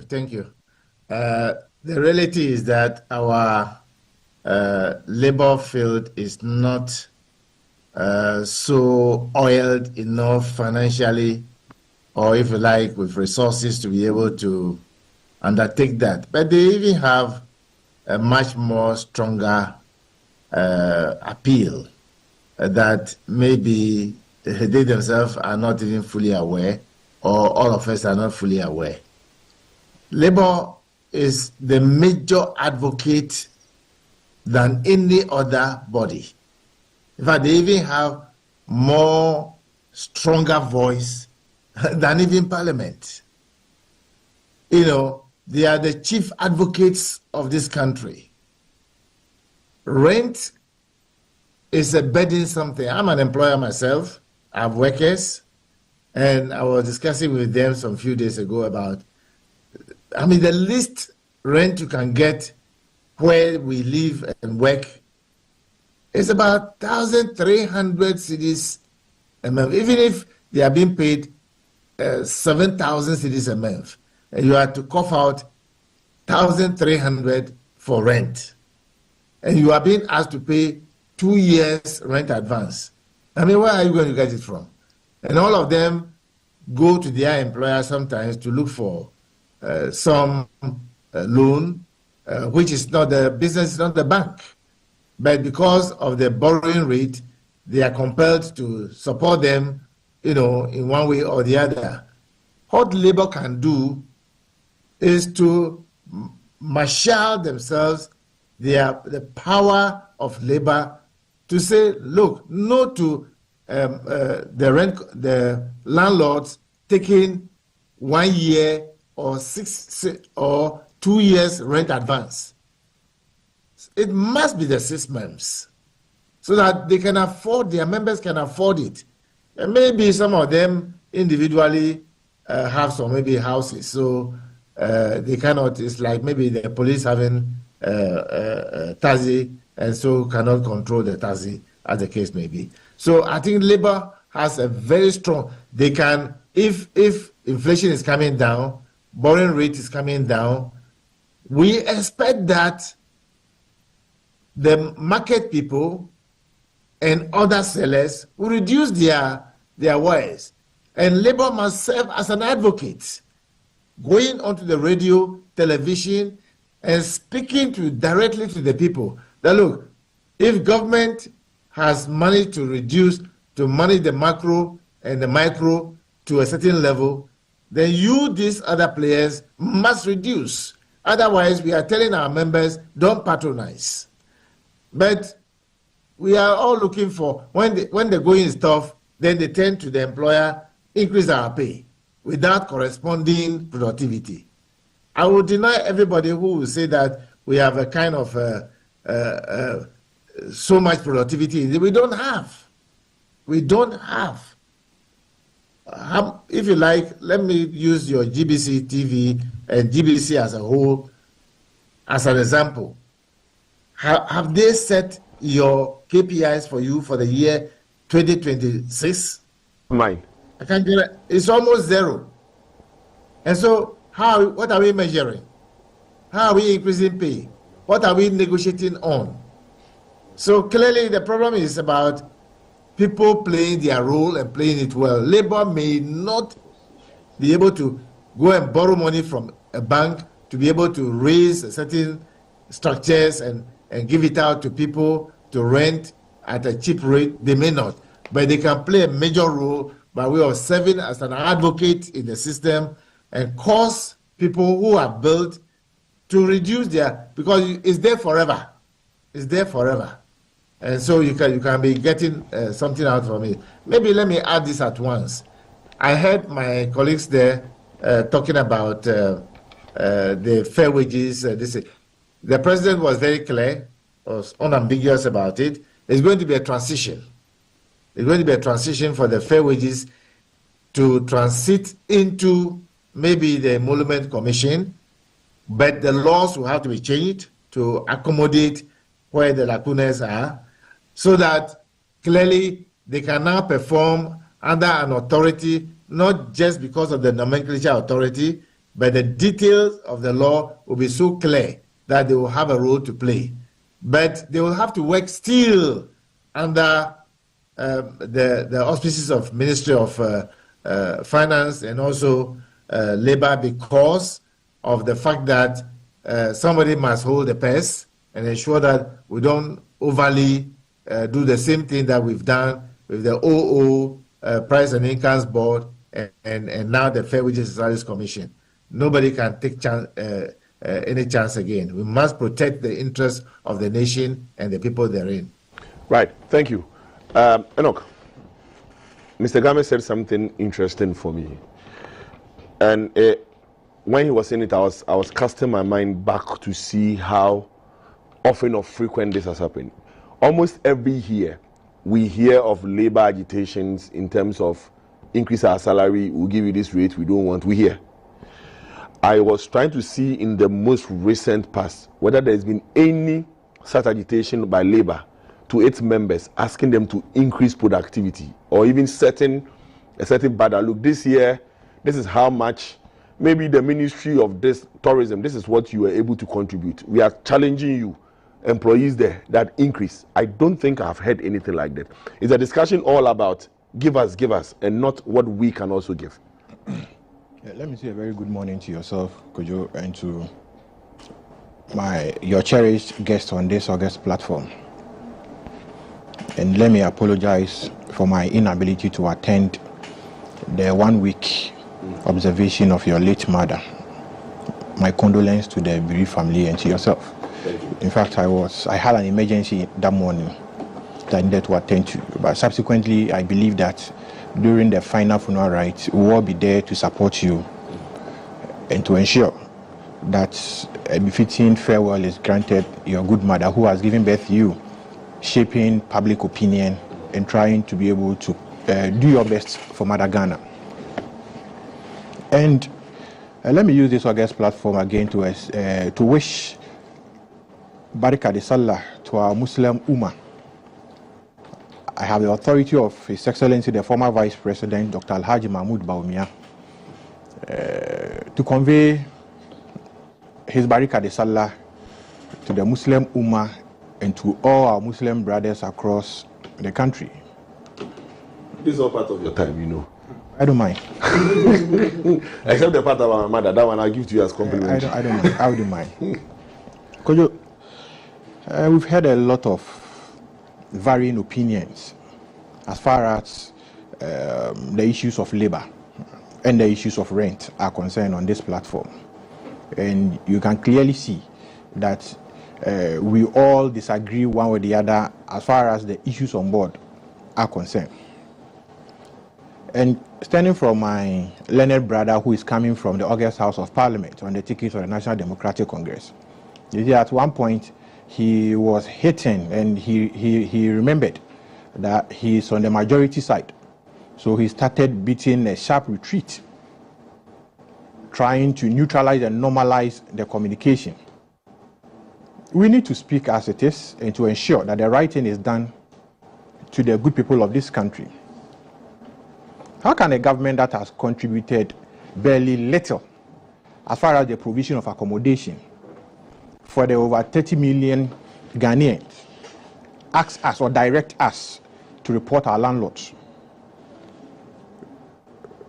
We know that a landlord can at will, pursuant to the Rent Act, give you notice of ejection with just a mere excuse that, oh, my nephew is coming from abroad and he needs a place to stay and he'll be in the country by July. So start getting yourself a new place. I'm ready to part with the unexpired rent and that. Give you advance notice, and in lieu of that, what can you do when the time comes? The law is on their side. And it should be noted that our Rent Act stands from 1963, and all the beautiful provisions in the Rent Act has been part of the laws of Ghana. There's 7 volumes of the laws of Ghana as it is. And even government is fallible in terms of... Our Rent Act is 53 years. Yes. From 1963. If you go to the Ministry Department agencies, I can tell you on authority that even YE, they pay advance rents over a year, over 2 years. Check from the government agencies that pay rent to their landlords. And look at the quantum of money that they part away to their landlords. Are they respecting the true tenets of the Rent Act promulgated in 1963? Then you come and tell the ordinary citizen, go and pay 6 months, while the landlord is demanding 2 years. Some even demand as much as 3 years, 4 years, 5 years. Some even quoting in dollars. Government even pays some rent in dollars. Let's check from the books. I don't want to mention any state agency's name or state institution's name or any other thing. But we are only trying to be hypocritical. The politics that we do in this country is politics without conviction. We tell the people what the people want, but we don't mean what we say. That has brought us where we are today. Kojo, Why must we be here? Why was state, how do you call it, state housing? What was the objective of establishing state housing corporation and now state housing company? What was the overarching objective of state housing? What has been the contribution of the current government as far as the provision of just a housing unit for a year and some months in office? Let them tell us that for the last 1 year that the government has been in office, the government has been able to provide 10 housing units to reduce the over 1.8 million housing unit deficit, or the 2 million housing deficit. If you ask that, you're also not being fair. Can we ask you that within your first year, from 2017 to 2018, your party created 10 units? I will answer you. Is it not too early? No, I will answer you. I will answer you. Governance is a continuous process. I will answer you. I will answer you fairly. Is it not the case that the former government was demanding accountability within the four corridors of the courts on the Saglemi housing, the Saglemi affordable housing unit, where the state spent colossal sum of $200 million? And this government came, and when the Lender Attorney General was just sworn into office, within a week of taking office, his first preoccupation was to file discharges, nolle prosequis, and the like, to set those compatriots off the hook of accountability. The people of this country deserve what we are going through. Because even Ghanaians deserve what we are going through. Why don't we deserve what we are going through? We elected people into office to serve our interests. And the interest they are serving at, the hot meal, is that the former government said the past government invested $200 million of the taxpayers' money into the Saglemi housing project to provide over 5,000 affordable housing units. And now, whilst over $200 million has been spent on that project, you cannot account for even 1,000 units completed. Is Saglemi occupied by people of Ghana? Tell us the number of people within Ghana who occupy Saglemi. How long has Saglemi been sitting there? How much of taxpayers' money have been spent on Saglemi? And how much of taxpayers' money is needed to complete Saglemi before it becomes habitable? So certainly, the private sector will take advantage over the poor Ghanaian because you have nowhere to go. There is no competition between the state and the private sector. So it is purely a private sector-led. And Kojo, if a property owner goes for loan at such a high interest rate to put up a property, and after completion puts the property up for rent, you demand that that property, that colossal sum that have been expended, of which the person ought to pay,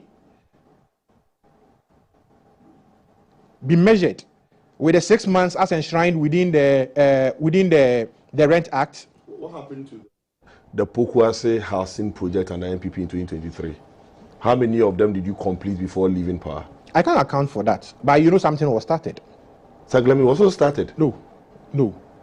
I can't account how much of money, taxpayers' money, have been spent in the Pokuase project, as you are talking about. The Pokuase project was purely a private sector led. It was purely a private sector. It was another ministry. It was a PPA. Yes, it was a PPA arrangement with the private sector. That the private sector, the state provides the land, the state provides the municipal services, the access routes, and the water and those things, so that the private sector puts up the housing units. So in terms of that contribution, I believe that if the government within the last 1 year and some months have continued with that arrangement, would have some advances as far as that project is concerned. But Saglemi, it was a colossal $200 million of the taxpayers' money that was injected into that property. Parliament passed the financing, how do you call it? Gave approvals to the financing arrangement where $200 million was supposedly needed to complete. Is it 5,000 or 12,000? It was 5,000 initially. 5,000. Yes. And now, Kojo, with respect, I submit that we cannot even account for 1,000 housing unit which is completed, but the $200 million is gone. Are we not ashamed of ourselves as a people of this country? Are we? And now, if Kojo taking your meager salary from Ghana Broadcasting Corporation, you are able to... the money paid me is meager. Oh, are you an Article 71 office holder? No, meager is relative for me. Okay. It can take off me and my family. So your fat salary from GT, from Ghana Broadcasting. Exactly. So you are not an Article 71 office holder. No, I'm not. And you don't retire on your salary. No, I don't. You don't take ex gratia. No. You don't take all the luggage. You are not a first class citizen. You know, Article 71 has created a class system as far as citizenship is concerned. Once you belong to the Article 71, you are a first class Ghanaian, and that you are entitled to some benefits that is not accrued to the ordinary Ghanaian. Like we sitting here, with the exception of my learned senior, who falls within the bracket of Article 71, maybe partially. How does he fall? You know he does it. No, he said he can speak for himself. You know that? How do you deliberately qualify it with partially. When you know it's not the case. How is partial? Either you qualify or you don't qualify. How can there be partial qualification in this? With the PP, you know, there is the I'm going to proceed. You have about 3 more minutes. The introduction of the Independent Emolument Committee or those things stems from Article 71, where at the end of every tenure, an Independent Emolument Committee is appointed to look into the remuneration or the conditions of service of the Article 71 office holders. Is that not true? Is that not true? No, because we have had Professor What Emolument Committee. National Independent Emolument Committee. Is that what you are linking? No. The 71. No, the 71. I'm just bringing out something. Okay. I'm just bringing out something. The Independent Emolument Committee has been in existence, but just now, now commission. But it is not to say we don't have a commission. We have a Fair Wages and Salaries Commission. It is not to say we don't have a commission. We have a Fair Wages and Salaries Commission. Yes. That is established by an act of parliament, by statute. But what we are saying is that even though, yes, we understand that there is a Fair Wages Commission, but we are saying that this Fair Wages Commission, and I think Honorable has made that point, that their concentration is defined and restricted to those who draw from the consolidated fund. So the agreement is that they have specific jurisdiction. Yes. And they need an enhanced jurisdiction. Yes. So why can't we, like my learned brother Bracco Power said, expand the scope of Fair Wages and Salaries They want to give them independence as well. What is the independence? Apart from the Constitution, which other law in Ghana is supreme than the Constitution? So if it is not coming from the Constitution, where lies the independence of the Independence Emolument Commission? Where lies the independence?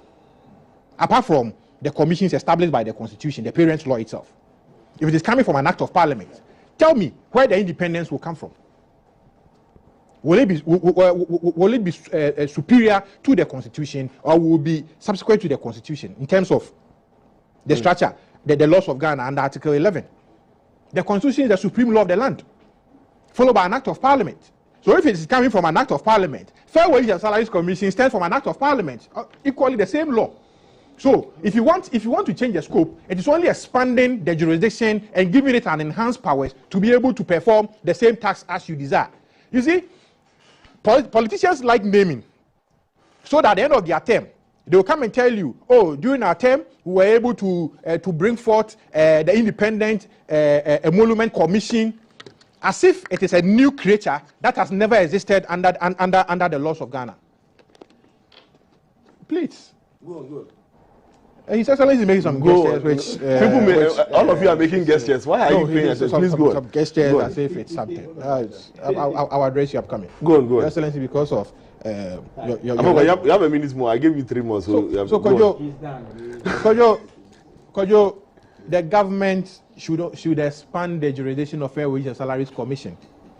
The government should repeal the provision of Article 71 in the Constitution to give way for all men to be equal under the Constitution, not to create a class society as we have currently. Again, one thing that we should be wary of is that, you know, under Article 107 of the Constitution, Parliament cannot pass a legislation which is retrospective. And that even if the Article 71 provision under the Constitution now is repealed today, the accrued rights of members of the Article 7 who are enjoying Article 71 of benefit today will continue to benefit it because that is the accrued right. So if this was a problem, why did MPP allow it? Why did you not repeal it? I'm telling you that under Article 107, yes, should Article 71 be repealed today, members of the Article 71 office holders who are currently enjoying the benefit of Article 71 will continue to enjoy it. Another one, because Parliament cannot pass. You see, when you read Article 107A, 107A of the Constitution, the Parliament shall have no power to pass any law, B, which operates retrospectively to impose any limitation on or to adversely affect the personal rights and liberties of any person, or to impose a burden, obligation, or liability on any person, except in the case of a law enacted under Articles 178 to 182 of this Constitution. So if the retrospective application is that there's an enhanced remuneration or conditions for the members of the beneficiaries of Article 71, then they will continue to enjoy it. But if it is to reduce the accrued rights that exist today, then it will be a bad law. It cannot operate under our laws today. So certainly, when they are standing Independent Emolument Commission, they are trying to protect themselves because they know that certainly they will not be shortchanged under the new system that they are bringing. Kwajo, on the rent, again, I say that we don't need an authority. No, on the rent, I say we don't need an authority, because should we have an authority today? One, the authority comes with an enhanced powers. Two, it comes with enhanced budget allocations for them to operate. Where are the housing units for them to be able to streamline their operations for? Let's be fair, because if it is still demand and supply, that the demand for housing units are high, but the housing units are low, then certainly the system that we find ourselves today will continue to live with us until government participates strongly in terms of the provision of housing units that can compete with that of the private sector to be able to enhance and to reduce the burden, the enhanced burden of the people of this country as a result of the payment of rental. So, gentlemen, this is what we're going to do. Kwame, already you are I understand. I just need a minute. Gentlemen, this is what we are going to do. We have two more topics to discuss, and at the same time, we have a program right at 10. So I'm going to go round the table, but I'm going to give, like Kwame said, 1 minute. Yes, 1 minute. Powers already had done his mouth. We are going to say two. Oh, no. So I'm going to give, then I'll give the last. 1 minute. I'll give the last minute to Mr. Game to close it, then we can take a quick break and come. 1 minute. So, Kwame, do all you've written in 1 minute. I'm not even going to go by the script. The thing is that, look, this one I decided not to be heretic.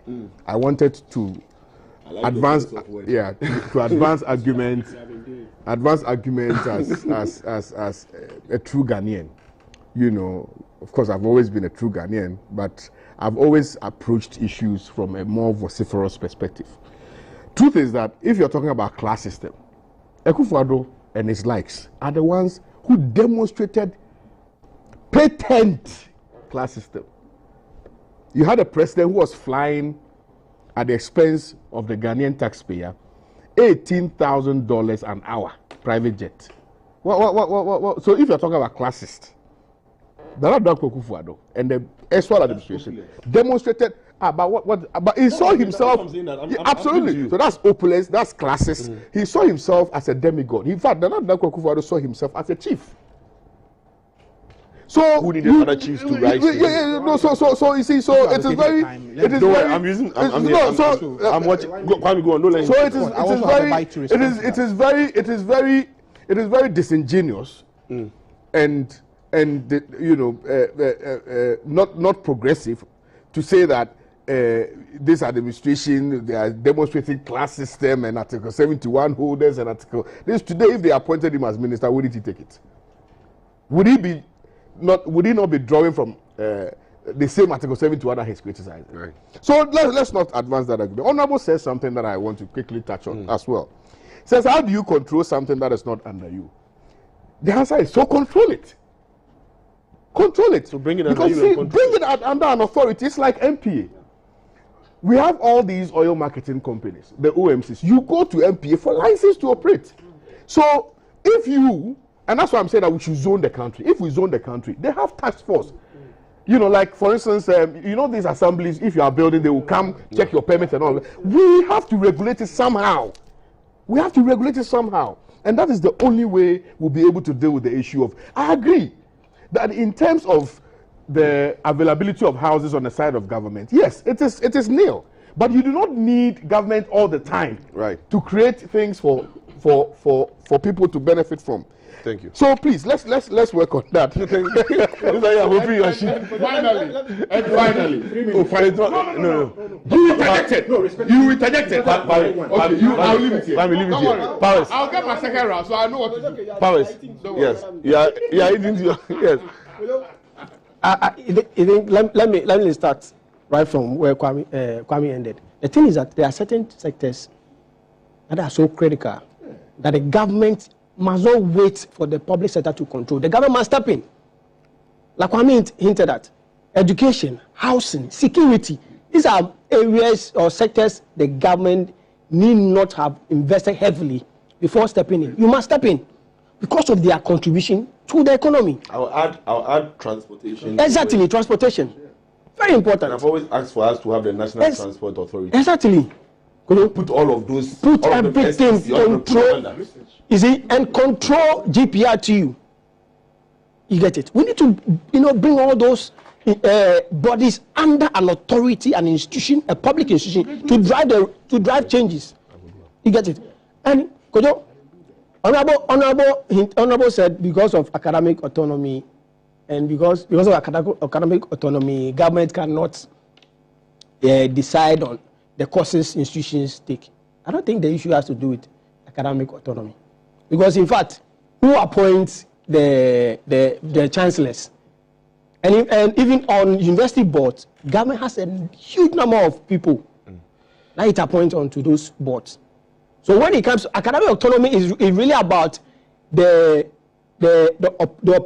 authority or the opportunity the lecturers have to take decisions, not about courses. Because the courses must reflect the new trend. Industry. Exactly, the industry. So if we don't need a lot of humanity, let me say, graduates, government has opportunity to drive those changes, tell them to change the course. So I don't think the issue has to do with academic autonomy. The last thing,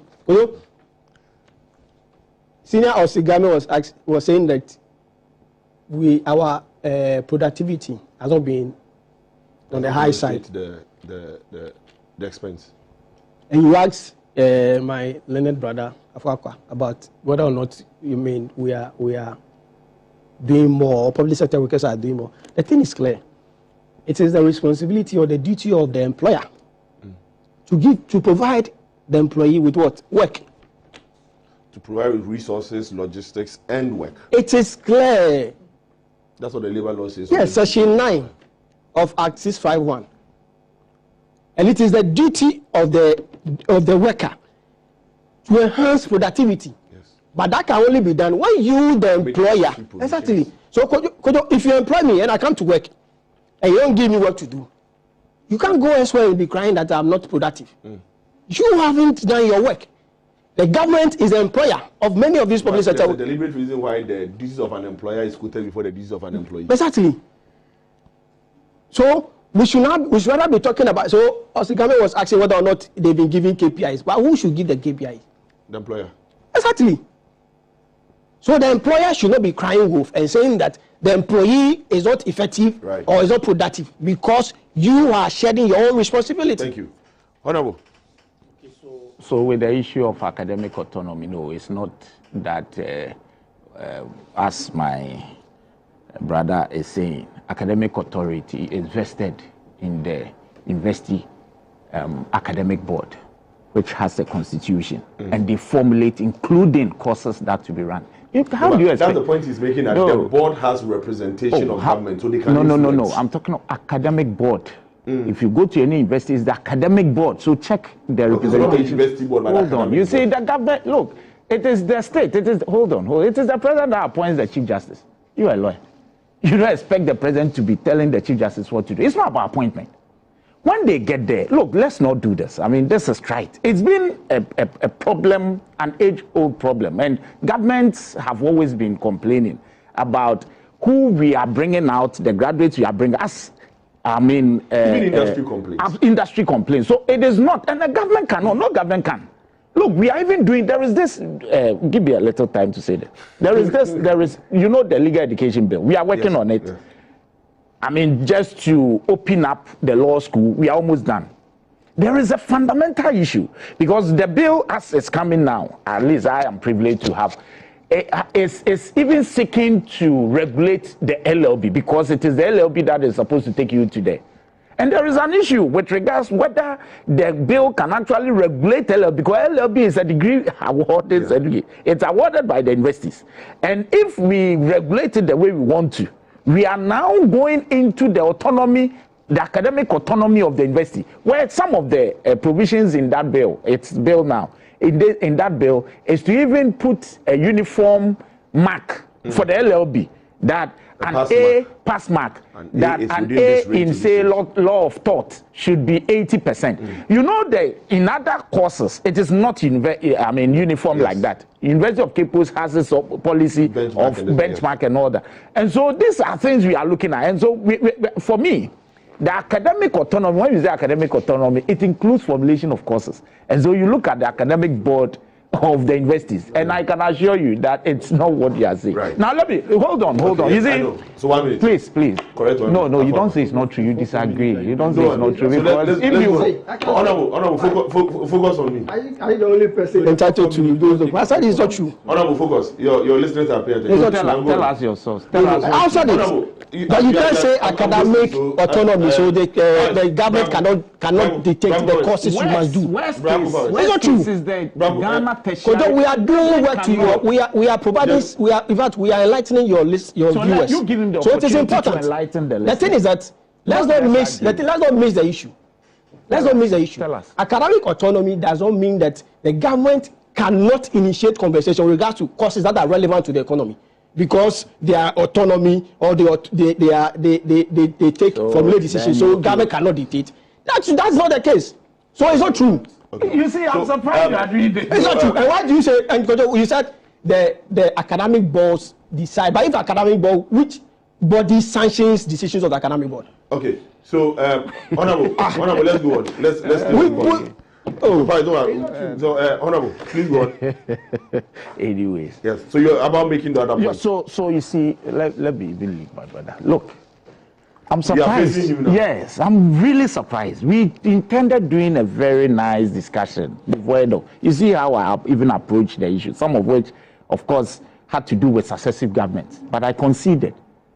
And you sit here today and talk about housing as a policy of successive governments, and you can even reference Saglemi. Jesus Christ. You sit here as a rep of MPP, Nana Addo Dankwa Akufo-Addo, and talk about Saglemi. If we put in so much money where you think that something went wrong, you had 8 years. You're a lawyer. You had 8 years. The thing is left to rot, and it was so under your regime. You did nothing about it. And you rather asking the government, which is 1 year old, what he did. When we started the thing in 2012. And you came and allowed it, left it to rot.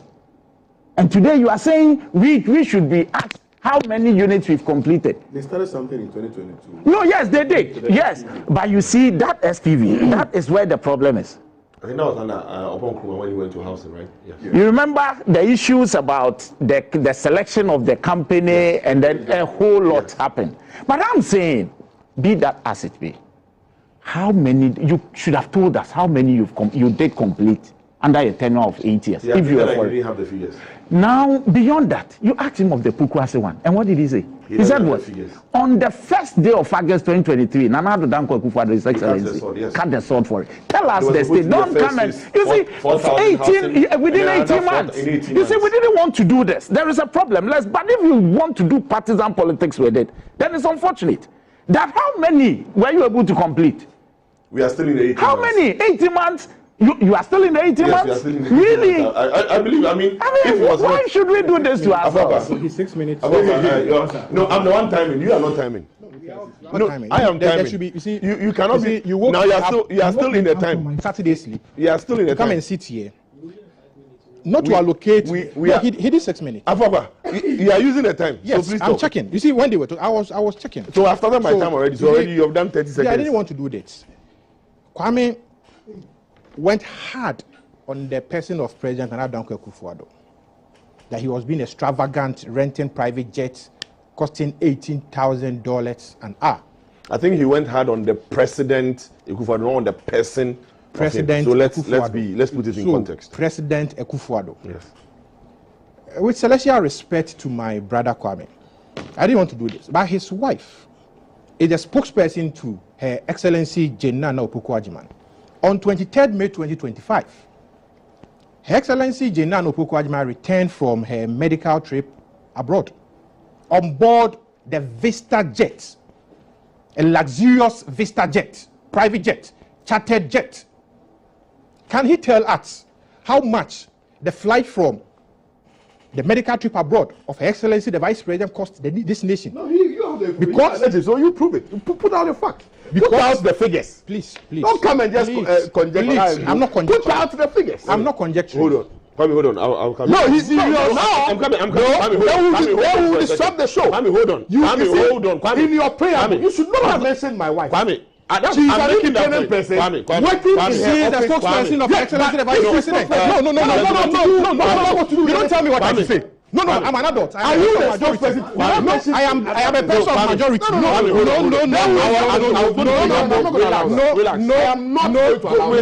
not. Kwame, believe the fact that I'm not in this program. You see, you have to listen. I've said that several times. Let us respect ourselves. That's why when I was advancing arguments, I only mentioned the president. Can I continue? It's a lie. Can I mention my wife in this? What am I going to do? Is your wife not the president? Gentlemen, you need to know. You should know. No. Please hold on for a second. I'll pause your time. No. Have I brought your wife into the conversation? Kwame, hold on. Have I brought your father into the conversation? No, do you know my wife? Kwame, do you know my wife? No, don't do that. Kwame, hold on. Do you know my wife? Kwame, hold on. We have to exude some decorum. Kwame. What is this? Where decorum is? Define what decorum is. Afaba. Who a lawyer needs? No, define what decorum is. Is your wife not a spokesperson of the vice president? Is she not in public service? Gentlemen, can I host? Is she not in public service? Gentlemen, can I host the program, please? Can I host the program? Is she not in public service? Afaba, can I host the program? Host, please. Thank you. You had every right to have mentioned whoever you're referring to by name, without necessarily referring to his relationship with the person. When he was talking about Akufo-Addo, we don't know whether Akufo-Addo is your uncle or your cousin or whatever. If he knew if there's any such relation, he did not make that linkage. He went straight to the office of the person. If he wanted to speak to the office of the vice president, it's only fair for us and respect to Kwame as a co-panel, somebody that you know beyond this platform. He's not just somebody you're arguing with here. Beyond the stage, we all know that we converse in the back. We are friends. We are brothers. We have discussion. We are on common platforms. There are certain agendas we are even pushing in the back. It would not be fair to have used the reference you did. Kwame is not disputing that he is not related to the person in the way it is. But your reference, in fact, who you are speaking to, that you could have gone to that point without even referring to his partner.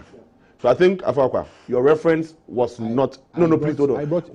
I'm the host. Let me finish, then I'll give you an opportunity to speak. Very well. Thank you.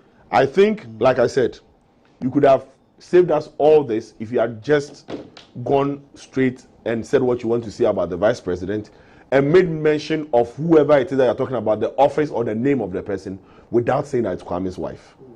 That's the part Does that connote negativity? Not necessarily. Not everybody here wants people in the world to know who their wife is. So let me justify why I don't want anybody in this country to know who my wife is or who my mother is. No. Let me justify why. No, you see, Powers.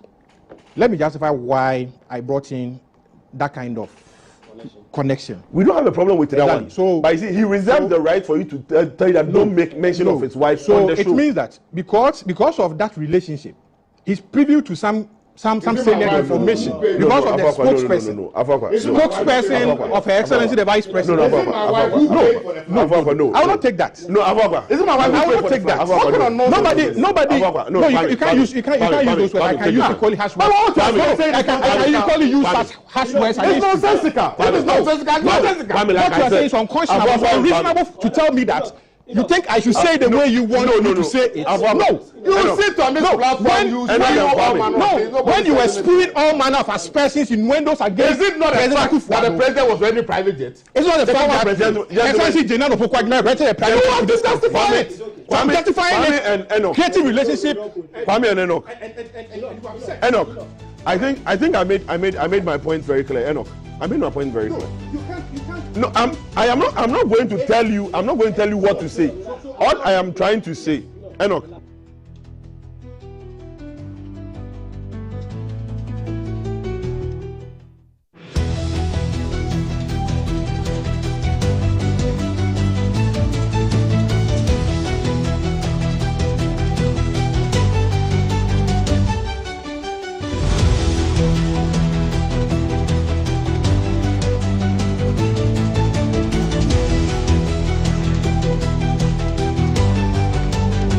Back and stay safe. The National Petroleum Authority is cautioning the public to desist from scooping or fetching fuel from overturned fuel tankers at accident scenes. Do not get closer to the scene in an attempt to take videos or pictures. Inhaling the petroleum product is detrimental to your health. Worst of all, petroleum products are volatile and highly flammable, and a small spark can trigger a catastrophic explosion, causing deaths and loss of property. Call the Ghana Fire Service or Ghana Police personnel to handle the scene, or reach the National Petroleum Authority's contact center on 0302 550 380. Your life is worth more than a gallon of fuel. This Save a Life campaign is from the National Petroleum Authority.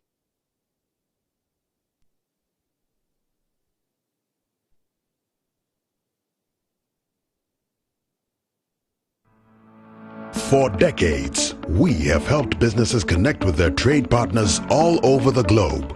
From Ghana to Burkina Faso, Côte d'Ivoire, Benin, Togo, Senegal, China, Morocco, France, Netherlands, and many other countries. We have made it possible to bring Ghana to the world. We have brought small and medium businesses closer to their customers across the regions in Ghana with our SME support facilities. We have brought relief and smiles to the faces of families with our employee personal loans. With our cutting-edge technology and digital support, we take the burden of complex thinking off you, making life simple. That is who we are, as close as a partner. Bank of Africa. We are indeed the African bank with the global reach.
the thing I welcome back. The thing I love about men is the fact that we talk big, but at the end of the day, we find a common place to agree. I wish the camera can zoom in on Kwame, so we can see him.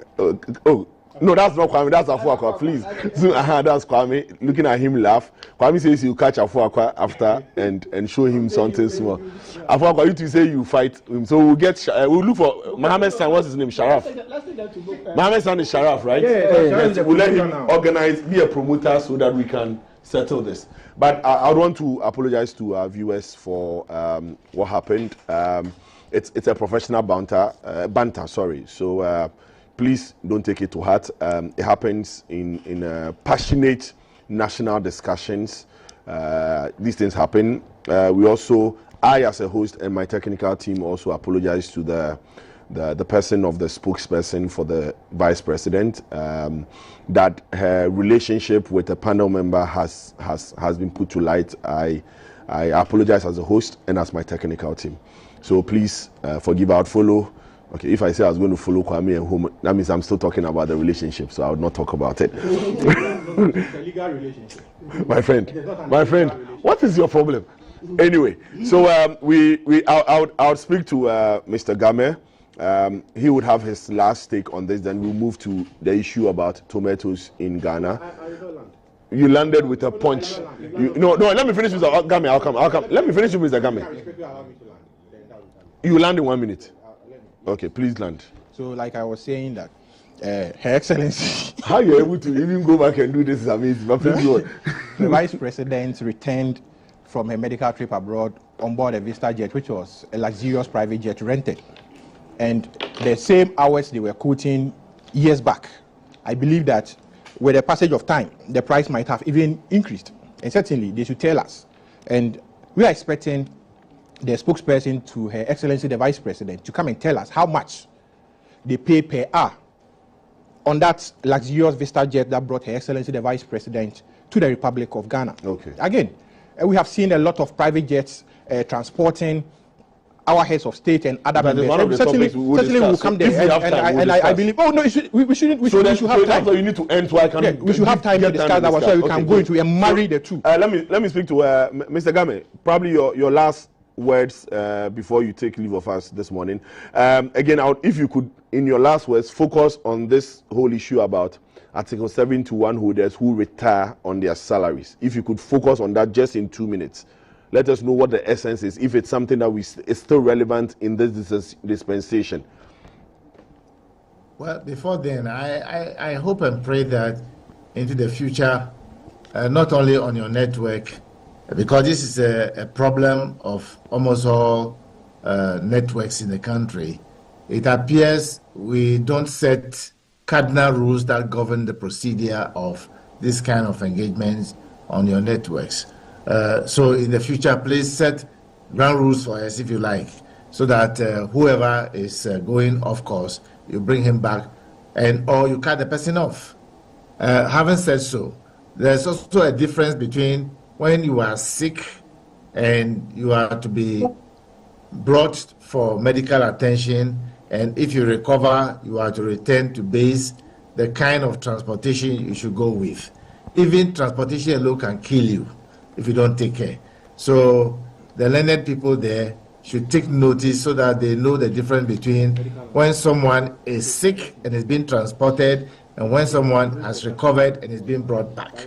And differences exist, so it must be understood. But I appreciate their contribution.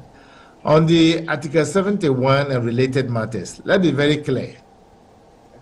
Under the Labour Act, and as a practitioner in the field of labor relations and in HR, I can say without any equivocation that when two people voluntarily agree to reduce their pay, it is beyond Constitution. It goes beyond Constitution. The Constitution can give you whatever prescription you want to talk about. If the judiciary people, who are Article 71 people, if the Supreme Court people who retire on their pay agree that reduce our pay by X because of situation in the country, so be it. It's above constitution. It's above law because it's been voluntarily, not coerced. I'm a negotiator, so I know what I'm talking about. Now, but having said so, the president was very clear at the forum, and I was present. He said, until the Article 71, the Constitution is amended, and we all come to terms with it, we'll be working and ensuring that the right thing is done, but he cannot go against the Constitution. He was very clear. But having said so, I think that employers, and Austin said it quite rightly well on your platform, an employer under Section 8B of the Labor Act is expected to be the one formulating the policies and setting the targets or KPIs for workers to perform their duties. It's under Section 9 that they must give them the equipment, the tools, the training, and everything. Then, according to what he rightly said, under Section 11C, the worker is expected to enhance the productivity of the employer. And finally, the law is very clear again under Section 98G that you cannot pay people without matching the performance of the people with productivity. And because in Ghana here, even though we claim we are working, I can guarantee you, if we can work even 50%,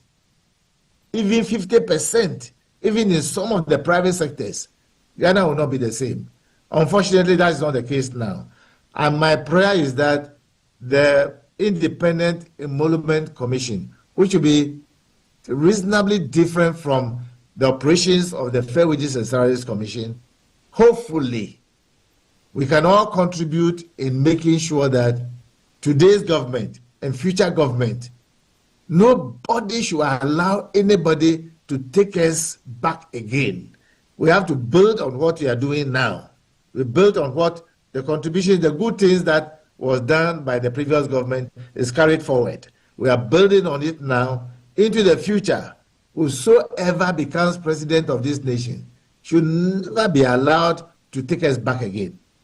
So that's what we are, and I am hoping that Labour will cooperate with government will cooperate with Labour and employers, and all of us working in harmony, including all political parties. They should put their hands into it, and it shouldn't be done on partisan basis. It should be done on assurance that leadership is what is required. We don't need strong partisan, and upheavals. All we need is everybody contributing to his quota to enable this country to be developed.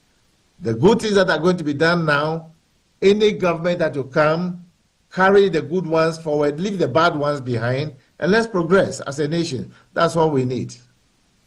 Thank you. Right. Thank you, Mr. Austin Game. Thank you very much for your time this morning.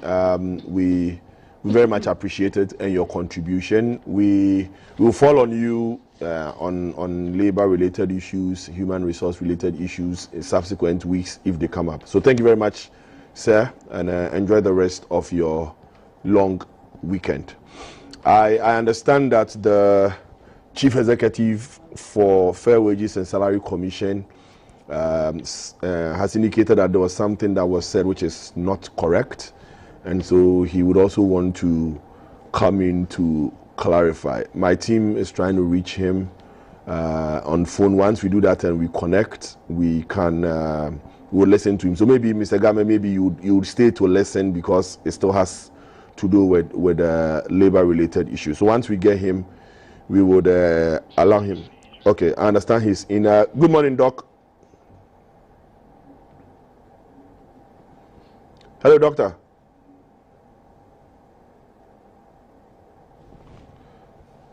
Doc, if you can hear me, good morning. Okay, I'm unable to hear him, so once it's connected, I would bring him. But, gentlemen, back in studio, we have about 20-something minutes, so we'll discuss this National security threat. It was my reflection this morning, the issue of the tomatoes. It's a dangerous issue for me. So I'll start with the Honorable. You thought that I would do which one? Yes, I thought you would start with. Who? Afawakwa. Why?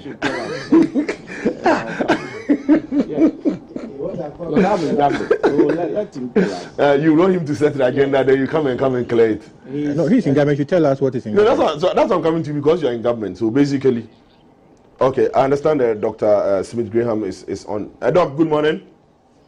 Good morning. I hope you're well, and sorry for I won't say waking you up early this morning, but sorry for getting you in without the notice. But I understand there's some clarification you would want to give. If you can do that for us quickly, maybe what was said that you would want to clarify. Okay, thank you very much, and let me say good morning to your viewers and to the panel members. I think Mr. Osengame has addressed the issue, because I heard one of the panel members saying that the Independent Emolument Commission, once it's by an act of parliament, cannot do anything, cannot have any other authority. But what the president meant was that because the Independent Emolument Commission is bringing together Article 71, those and Article 190, and other state-owned enterprises all together. From what the president said, he's bringing in the first phase all the others who are not covered under Article 170. Article 71, sorry. Because Article 71 will have to go through a process, will have to go through a national referendum and all that. And so we are starting the Independent Emolument Commission, and immediately the Article 71 referendum is completed and the constitutional review is completed, the body will become a constitutional body that will then determine the salary of everybody, including Article 71 officials. So that is just a little clarification I wanted to make. But I heard Mr. Osengame articulating that very clearly. The body will become a constitutional body. What does it mean? Because if it's a constitutional body, that means now it's going to be a body that will find its source or root from the Constitution. Does it mean that the Constitution will be reviewed and this commission would now be introduced in there, probably under an article? Is that what it means? Yes, the constitution will be amended, and instead of the president appointing presidential committee on emolument to determine the status of Article 71, the constitution will be amended so that the Independent Emolument Commission will be rather the one that will determine the status of Article 71. Okay, so I think it was on that. I think initially the understanding was that it was going to be an act. That's why lawyer Afawakwa was saying that if it's an act and it's still under the Constitution, then what the Constitution says will be supreme. But if it would be an amendment to the Constitution, then I think it goes to confirm what you're saying. Kwame, you want to ask a question? No, it's just something that I wanted to quickly just point out, because sometimes we pass laws and we look at our current circumstance without having a foresight as to what may happen in the future. I just don't want to vouch for the independence of whichever emolument committee that we put forward, because at the end of the day, you would have a president who may, or you can have the chairperson or the director of that particular institution, acting in ways which will not necessarily advance the aspirations of the good people of Ghana. So I don't know whether they've considered all of that. If they have, then why not? Okay. Yeah. Okay. So, Doc, any parting words before we take leave of you? No, I'm very grateful for the discussion this morning in helping to educating the general public, and I want to assure the civil society, organized labor, and everybody that it will be a very consultative process. We'll consult very widely before decisions are made. So we thank you, GBC, for your cooperation. We hope that we'll come back to you as we were doing previously under the Singers Plan when we had a program on your television. We hope we'll get back to that so we can all help in educating the people of Ghana. Thank you very much. Doc, now that I have you, in fact, I was going to say thank you, but let me ask this. We have a minimum wage of 21 point 0.77 cedis a day, which if we are multiplying that by, let's say 20, if we want to do 22 working days in the year, we're talking about 488 Ghana cedis a month. If you want to extend it to 27 days, we can look at the 588, which probably is even the minimum amount that PAYE is charged on, if it's 588 or 532, I'm not too sure. 588. I'm wondering which Ghanaian can live on 588 a day. One of the labor reps indicated that if the person is even doing cocoa without cocoa in the morning, eating beans in the afternoon, repeating cocoa, that alone would not even last 15 days. Is this minimum wage realistic? It is the reason why it is called the minimum wage. It is the minimum amount that no employer should pay below. So, as far as I'm concerned, if we take the employers, for example, majority of the employers don't pay the minimum wage. We are told that some of the foreign companies, I don't want to mention them, but some of the foreign companies normally will come and take the minimum wage and want to pay the minimum, but they can only pay the minimum wage to the people who are doing the menial jobs. So far as I'm concerned, it's a minimum wage. Even in the public sector, you don't pay that. Because if you take the minimum salary on the single span, it's far more than the minimum wage. So that is the reason why we are all going to work together. As the economy improves, we'll be able to then work on it. The best we have had in this country is have a minimum wage that is equivalent to around $2. That is the best we've had. And we are still around that same figure currently, although it fell below $2 some time ago. But I believe that as the economy grows and we all work together, as we are discussing productivity and all that, the economy can grow and we will all be able to enjoy from the benefit of the productivity, high productivity that we will achieve. So that is what I can say. Right. Thank you very much, Doctor. And thank you for your time. Enjoy the rest of your weekend. Lawyer, Bediako, back to the tomato issue. So there is obviously a problem. And the problem stems from the fact that, you know, as a country, we import about 90% of the tomato we use from Burkina. You know, then they... How percent? 90.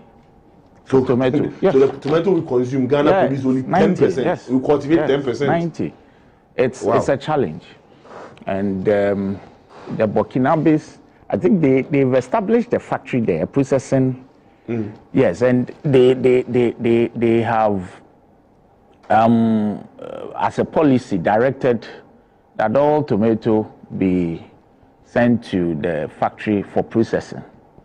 And so for those who were exporting from Burkina, were given some short period to wrap up whatever they were doing. If they had a contract with anybody outside Burkina, please deliver quickly. And they've given up to 2 weeks to do that. That's too short a time. And so surely, I mean, we will not sit here and pretend. Our supply is in danger as a country.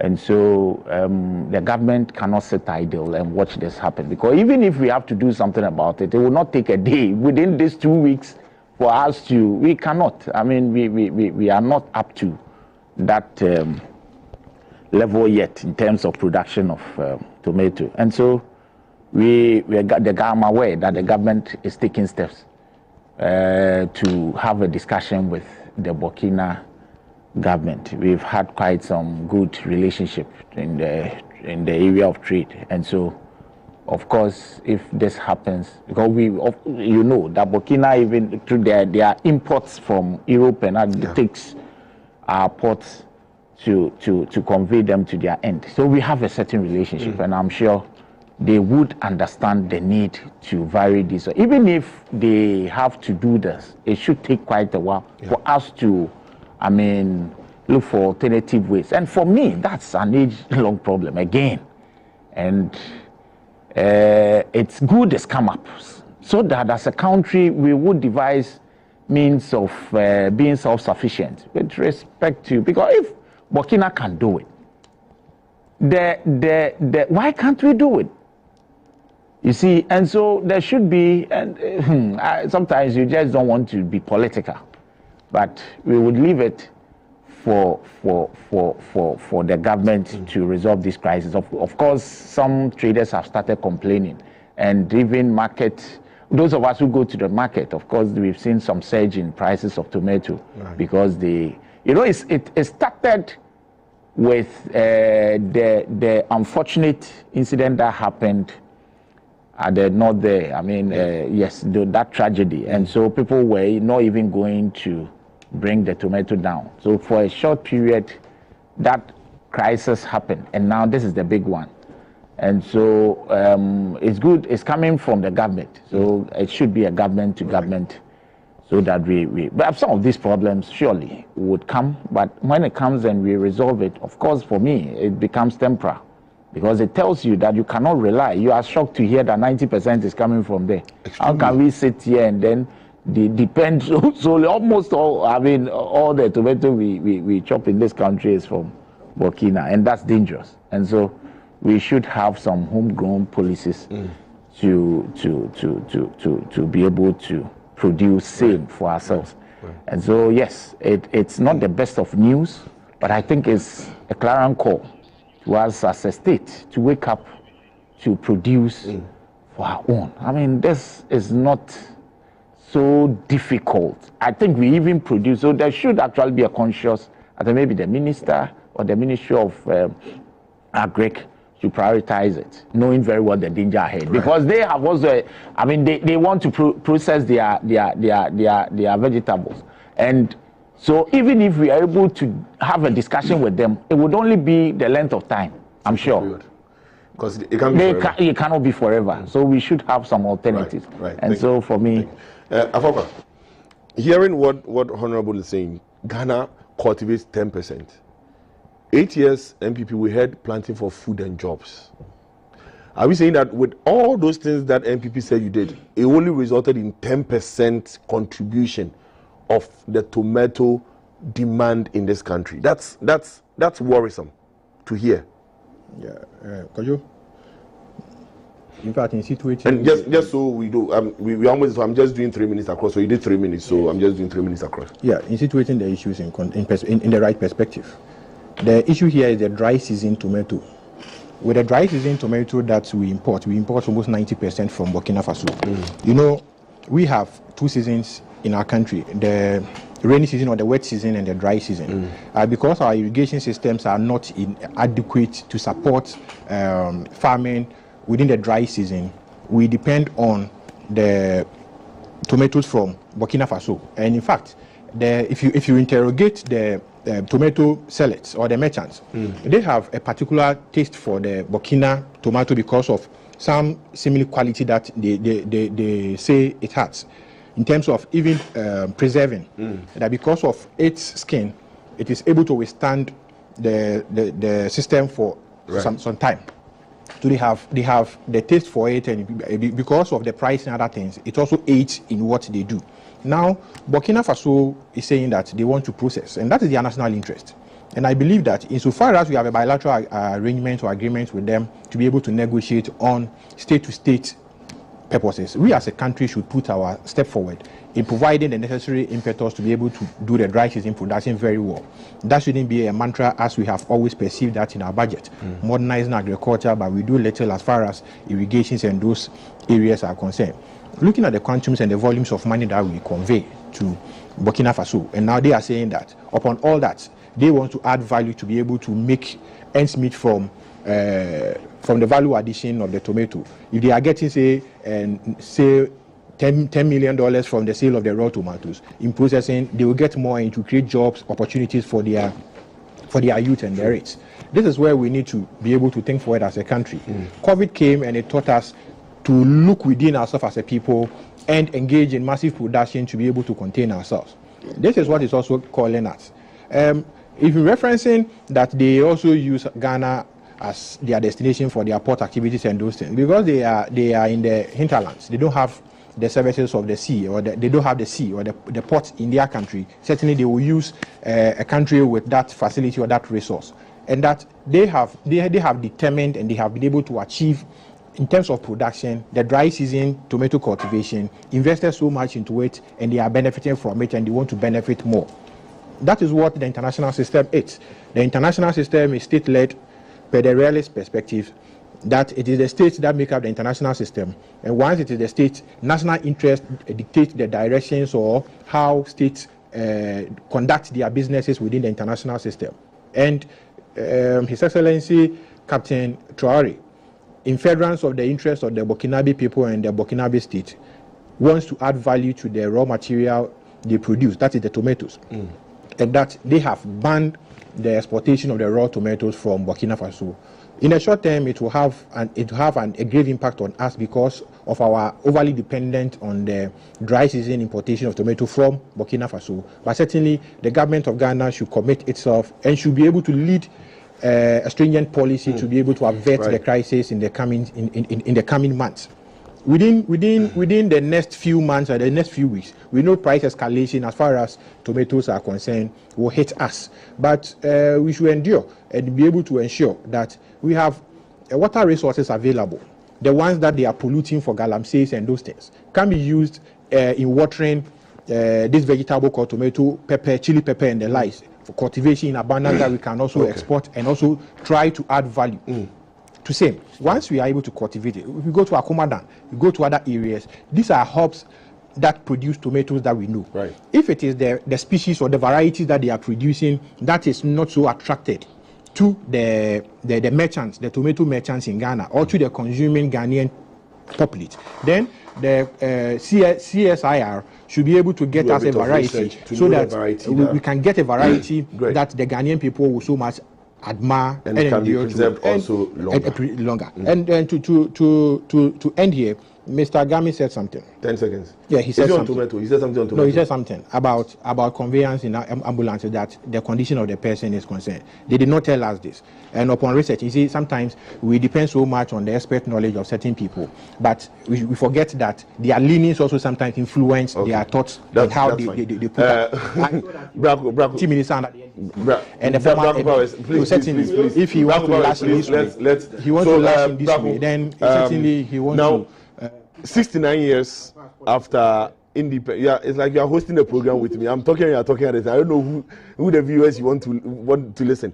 Black Boys, 69 years after independence, we are talking of 10% tomato cultivation. We were here in Ukraine. We spoke about how it's affecting us, how it's affecting our wheat. I've not seen what has been done at a national level to solve that problem. This will pass and will come on another product. No, I'm talking about wheat. I'm talking about wheat. I'm not talking about. So that discussion don't go. Anyway, let's go. Well, I think the thing is that it's a shame. Yes. It's a shame that we are where we are, and this has to do with the fact that we have not been conscious in domesticating certain things. Our over-reliance on goods from other countries is really affecting us. But be that as it may, this policy direction of the Burkinabe government will have a consequential impact on our economy because of the dependence. And Honorable hinted at the percentage, particularly when our production is very low. But and this is because tomato constitutes a major, an important component in what we eat. In Ghana, almost everything. Everything we consume. In fact, we need tomatoes to source the food that we eat. You get, but even men at 40 now, they say we should eat more tomatoes. Exactly. But it's justified. I want to put on record that their policy direction is justified based on domestic food security. You get it, and it is well aligned with their new policy direction, which is resource sovereignty. That is, produce locally, process locally. So perhaps they are teaching us what to do. Don't forget that some days ago we also decided that cocoa. We also decided that not only cocoa, we decided that certain commodities will not be transported by road to neighboring countries because of cases of diversions. People will tell you they are sending the goods to Burkina Faso or to neighboring Togo or any other places. Then before you realize, they will find themselves the commodities in the country. So the policy direction is legitimate. I think going forward, the government must, and I'm happy government is engaging the Ivorian authorities. We need that, so that at least even though the quota should be there, but it should be partial, the partial quota for now, interimly to avoid a major or a catastrophic effect. And we have to diversify our import sources. Other countries are there. Invest in domestic production and food security doctrines. Sorry, I know you wanted to say more, but forgive me, Kwame. Do your magic. I always say it for last. You are the one of the last baton. Let's go. Okay, well, so I think that my colleagues have explained the issues very well, and so there's no need rehashing it. What is important is to try and find a lasting solution to this. Perhaps this is rather going to help us begin to look inwardly to build on what we've started. Unfortunately, if you look at even what we produce here, it's just about 800,000 tons, which is metric tons, which is not enough, and very low. Yeah, very, very low. And the importation that we do far exceeds about 40 million US dollars. So I'm thinking that if we import $40 million and we invest even $20 million in tomato production, we'll be able to meet the demand. So I just simply want to say, and I think I wrote a few things here that I want to share. Maybe the Agric Minister will be listening. The good thing is that I heard John Dumelo, I think on Joy or so, talking about the first time when we had this unfortunate incident. He was indicating that they had started some irrigation project. I think in the Bunu areas. I don't know how far it has gone, but if they have not, we've not been intentional about expanding SIM, I think now is the time for us to do that. So yes, we must increase domestic production, but what it also means is that we must modernize our production and infrastructure, and we also have to look at improved seed varieties, because I think Afakwa mentioned that, and then strategic, policy and financing. Policy really underscores everything we do, and that is why I've always maintained that we must have leaders who are forward thinking, and so that once you invest hugely in that sector, you know that you are going to get some results in the next 2, 3, 4, 5 months. So we must be intentional about it, and hopefully we'll be able to get out of the doldrums. In the meantime, it is going to create food inflation, and that is where really my worry is. So how do we now, in the interim, try to deal with this? I don't know whether we're going to be importing. Already we import about $20 million worth of canned tomatoes. So I don't know how we're really going to do it, but I know that we have to do something about it. Okay. Thank you, Jeremy, and forgive me for rushing you. I think what we can also do as individuals, everybody try and get a small tomato farm in your house, your backyard. Just plant tomato, pepper in your house. If we all have it, that can feed the home, it would help. If you have to go back to the operation, feed yourself. Maybe, Honorable, looking at the Nkukon Ketenkete, you can probably look at some other thing. If there are some seeds for people in their homes, you come and take from the Agric Ministry or whatever it is, then we plant, you cultivate. Yeah, it doesn't take a long time, so that it reduces, so we can look at all these measures to see how we improve it. But thank you very much, viewers. I apologize for not being able to read your messages this morning. I've seen a lot of them, but please forgive me. If I do right now, I have to. I don't have 4. Yeah, which time are you using? I'm using the GTV time. Right. Okay. Let me just read one message. Just one. Let me just read one message. This one say, please. Okay. This person says the annual diaries of the Volta River have in them various identified locations along the black and white waters, as well as the Oti River, where we can do a lot of dam to help in farming. For many of us Ghanaians, we think the early construction of those projects will significantly improve on our production of crops, including tomatoes. If we work hard in the direction, our tomato traders would then not be risking their lives traveling to dangerous places, as just happened to them in Burkina. So thank you. This one says, Mr. Game, is there any law that would not take the development of this nation back? If not, can Ghana? Okay, this is not true. Let me read the last one, and then we just take leave of you. Okay, this is a bit going political. Let me just end it. Thank you very much for your time, for staying with us this morning. We hope you enjoyed our discussion. As usual, don't let the discussions end with you. Let's still engage on our social media platforms. Let's engage on Facebook, on YouTube, and also on our WhatsApp number. We would want to wish our Muslim brothers an Eid Mubarak. Enjoy, and we hope that your fast and prayer within the holy month of Ramadan was accepted by God, and as a nation we would enjoy from the benefits of the fast and the prayers. I would also want to extend a happy birthday message to Richard Ni Amakwe. He's the founder and president of the RNAQ Holdings. I understand today is his birthday. This is from the Ridge Medical Center. The Ridge Medical Center says they wish you a happy birthday. Your birthday is 2 days before Kwame's birthday, so we'll have to find a way to make the two of you join and do something for us all to enjoy. So happy birthday to you. Enjoy your day and continue to be that blessing you are to the youth and the people of Gamashi. Thank you to Bernard Bediakon Beidu, lawyer and Akwetia MP, as we call him, to Enoch Afuakwa, member of the MPP legal team, to Kwame Owusu Danso, also a lawyer and the president for Accountability Forum, to Austin Kwabna Brakon Powers, he's a private legal practitioner, and to senior Austin Game, a labor consultant, and also the president for Game and Game Group. Thank you very much. Enjoy the rest of your weekend. See you again next week, Saturday.